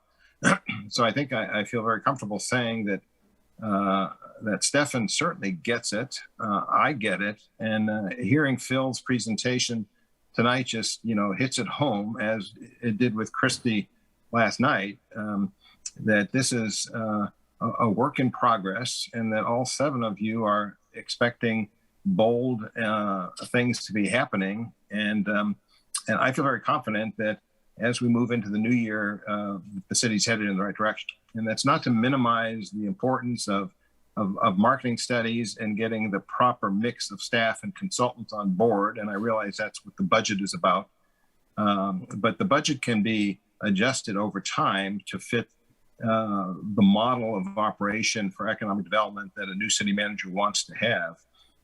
But I think I would say that it's clear to me that the leadership team that you all want in 2023 would have economic development as a priority.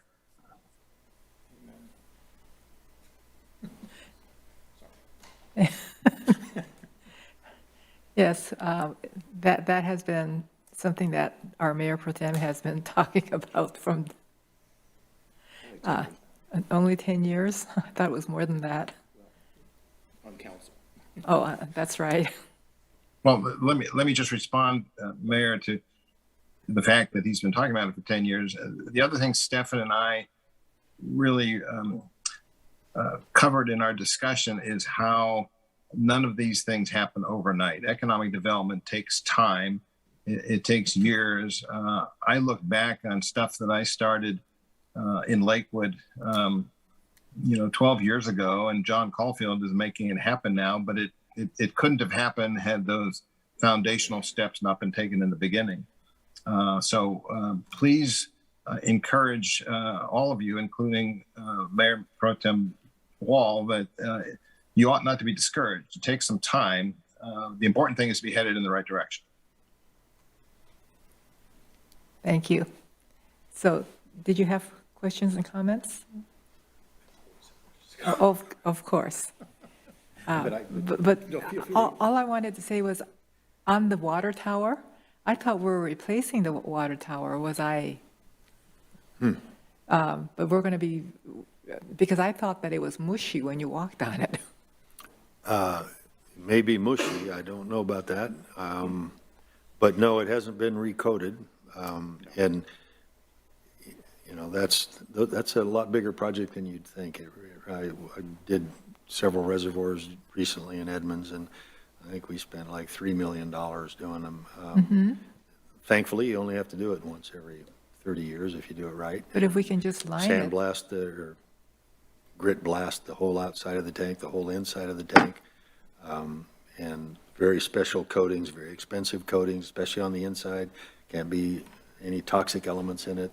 There's a paint called Tinemic that you have to use, and it's kind of a big deal. The outside, you have a few more options, and then, of course, you could decide what you want for artwork on the outside, if you want to duplicate what's there now or, come up with something else. But I'm not trying to turn it into an art project, but I'm just saying it's a big feature, obviously. And so whatever you choose, the color and the location of stuff is worth some discussion if you're going to pay that much to coat it. Jesse, Art. did you have something to add to that? I think Phil covered it beautifully. Okay. Well, that's probably less money than replacing it, so I'm happy. Oh, absolutely. Okay, Mayor Pro Tem. Thank you, Madam Mayor. Yeah, I won't belabor the economic development point then, but appreciate the comments and discussion on that. I do want to relate that, however, back to your comments about the engineering staff and the integration with our community and economic development and the need to make sure that we're streamlining and fixing the process, because we have heard some challenges there, and appreciate that you recognize that and are working together to fix that. So that's going to be very important along those lines. Another part of it has been staff retention and attracting staff to these positions. And remind me, Stefan, in your comments yesterday, there were certain positions that we realize and are needing to pay, and I'm trying to remember if some of that was in engineering? Yes. Yeah, so we've already built that into the budget. For one of the positions, yes. For one of the positions, great. And then, of course, we've got the rate study to be able to help us figure out the rest of it and put together. But obviously, we need to pay to retain the talent, attract, retain, keep the talent, et cetera. So I definitely support that action as well, because it is such it plays such a vital role in our economic vitality and housing as well, and providing the housing that is going to be another part of our discussion. So yes, thank you for bringing that up. Just the fleet management, as I recall, that was another one where there's just a lot of fund transfers. So again, I'll look forward to getting the numbers. But as I recall, don't we have? Isn't there kind of like a set aside that we have of like 5% or something from each fund that goes into the fleet management to maybe be able to maintain their vehicle stock or whatever? Well, it's completely dependent upon the type of vehicle and the anticipated life of the vehicle, the fuel usage. So there's quite a few calculations that go into it, but yes, in essence. Yeah, and so basically, I mean, that's built in, and we've already figured that. It's not like we're all of a sudden deciding, oh, hey, we want to spend a whole bunch of money on these new vehicles, and it looks scary if you look at it from that perspective, but at the same time, it's kind of a part of an ongoing plan that we have, and we've set asides from each of the budgets that transfers into that fund to be able to fund that on an ongoing basis. So that's important. I might just add a little bit on that, and Jesse's very familiar with this, but so each vehicle is going to have its own calculation. Okay, what did it initially cost? What did we add to it after we bought it? And all those expenses then get spread out. We're going to say, okay, it's a Vector truck. It costs $450,000. It's going to last 15 years. What is a new Vector going to cost 15 years from now? That's just a guess, of course. You plug that in, and then you spread that out over the entire lifespan that you expect to get. You start setting aside a sum of money with the contributions and the interest on those contributions, which isn't great nowadays, but it's getting better. How much, when will you have enough to replace it? And if everything worked perfectly, it'd be in the last year that you expect to use it. But as you move along, you start adjusting that. Say, man, we're not getting quite as much mileage on this vehicle as we thought. It should last a couple of years longer. Or maybe you get within 1 year of replacing it or two and say, really, it's doing the job. Or maybe you decide we're not going to replace it, right? All of those decisions can be accommodated in a big spreadsheet, and at the bottom line, you do that for every vehicle, and then all of the vehicles in a department, and then that department transfers that kind of money, not just for the replacement, but the expected fuel usage and costs. We're just guessing at costs on fuel always, but we have to guess, so we do that, and that gets trued up the next year. And then how much maintenance we're going to have. Well, we know the programmed maintenance, what that's going to cost, how many hours it's going to take, and all that. But then surprise maintenance, you never know about that. So it's something you're just constantly, every year, looking at, updating the spreadsheet, and But we calculating. plan ahead and we set aside the funds to do that. That's the important We thing. catch up in the second year, that's my point. So your costs may go up in the second year because your experience in the first year wasn't any good, so, yeah. Very good. Thank you. This is nitpicking, not really so much of a budget discussion as a city goal discussion, Stefan, that we might need to go through and take another look. You know, I mentioned earlier, what was it on something that was responsible government was, Popcorn. yeah, popcorn. Somehow popcorn ends up in the responsible budget category. I think we might need to revisit that. The other one that hit me was on the storm utility fund, for instance, the outreach on pollution prevention practices, and then below the support for stormwater education for school-age children, somehow fit into our events celebrating arts and culture. I would recategorize that to environmental sustainability. Makes more sense, and or maybe responsible government in some of those areas. But that we might need to take another look at how we're categorizing some of these things. Then touching on the rate study again, also, I'm very discouraged to hear the news. Appreciate the new set of eyes and taking a look at and recognizing that there's an upcoming challenge there. I think we're all going to be very nervous about increasing rates, and so we're going to need to look at figuring out how to do that because we just did it. I mean, and here's the thing is we did it with the expectation that was supposed to last us for the next 20 years, right? I mean, and so I guess one of the things I'd like to do when we're starting down this path in looking at a rate study is go back to our consultants that we contracted with and find out what went wrong. I mean, obviously part of it is inflation and increased costs, and so we didn't plan for that. But I mean, still, that doesn't explain in its entirety why we've got such a problem. And we expected better, and we want to know where things went wrong and why it's looking the way it is. Another part of that is on the bonds, issuing the bonds. So it didn't get done. Balls were dropped. Why can't we go back and issue those bonds, though, and be able to get that revenue in there? I mean, we're already budgeting for the costs of those bonds, right? And we've already factored that in for paying it back. What's the challenge in being able to, other than the fact that interest rates have gone up? So never mind, I won't go into that, but. Well, really good question. What I think the seminal document was the 2018 study itself. I went back and looked at that, and the results of that were plugged into the 21-22 budget. The conclusion from the study was that we were going to borrow all this money and pay it back based on the rate increase. Yeah, in part, but you have all your underlying costs going up as well. So it's not surprising there's a delta in there.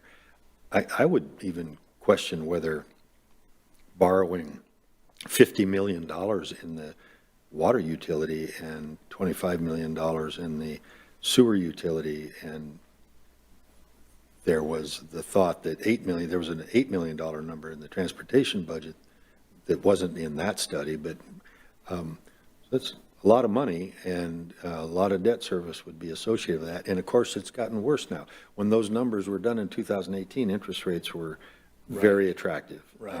Now the debt service on that would be at least double, Right. Which then affects what rate revenues you have to bring in to pay that. I know it's hard, but just from an academic standpoint, I'm not sitting in your seats. It doesn't make a lot of sense if, like on water, you want to go out and replace a lot of water mains. They're aging as we sit here, so you're getting the oldest ones, hopefully the worst ones as you go along, the ones that need it the most. But you're going to be doing this for years, replacing water lines here. which isn't usually the classical way to use debt. Now, like, for example, if you were replacing a reservoir, say if you did do that, maybe you're going to spend $5 million. That's a perfect use of debt. That thing's going to last a long time. It's not going to sit there and have to be done next year and the year after that and the year after that.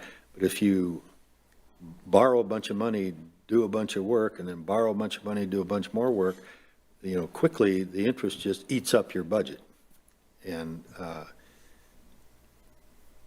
the interest you save could be used to do more work rather than, you just run out of, you get backed into a corner, I guess is the best way to look at it, if you use borrowing as your primary tool for.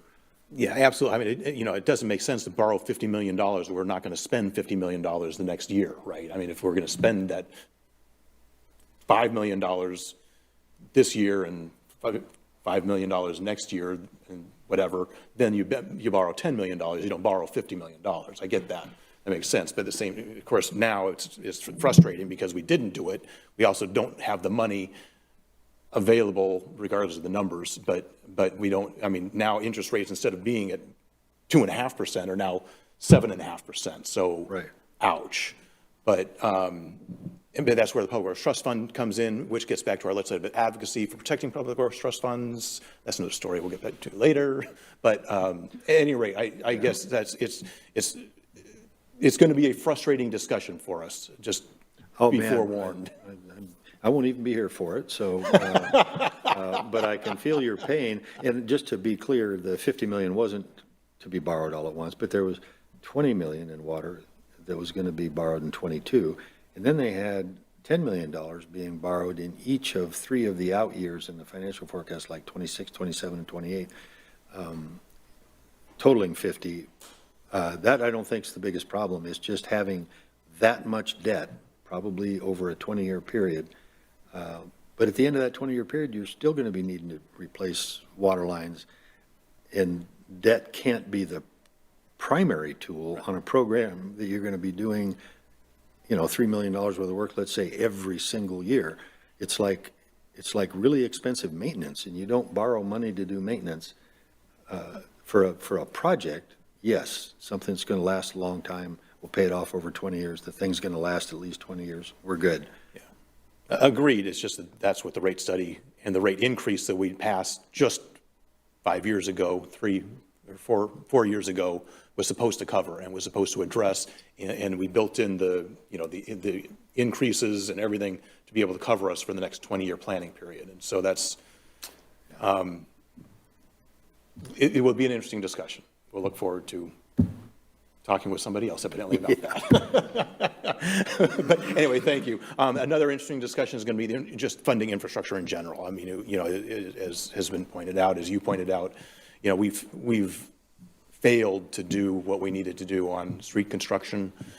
We've been talking about it for years on council, and yet it still hasn't been happening as far as, anyway, it's thank you for raising that. We agree. Let's do it. Let's get back on top of that. There's obviously huge infrastructure needs. We're going to need to have a much longer discussion beyond our budget, but sometime, next year about a whole bunch of different funding issues and how to deal with funding infrastructure, whether it's our streets and roads to rec pavilion to et cetera. So we look forward to working with you on those as we go along. But in the meantime, we've got to get through this budget cycle, and we'll revisit that stuff sooner than later, hopefully. Very good. Thank you. Any more questions? Well, I think we're done for the night. Thank you very, very much. Yes.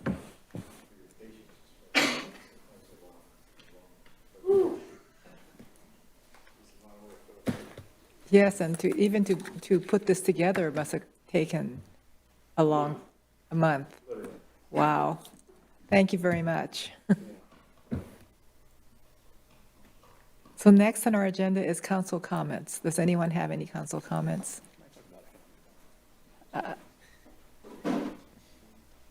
Did we have council comments from? No, okay.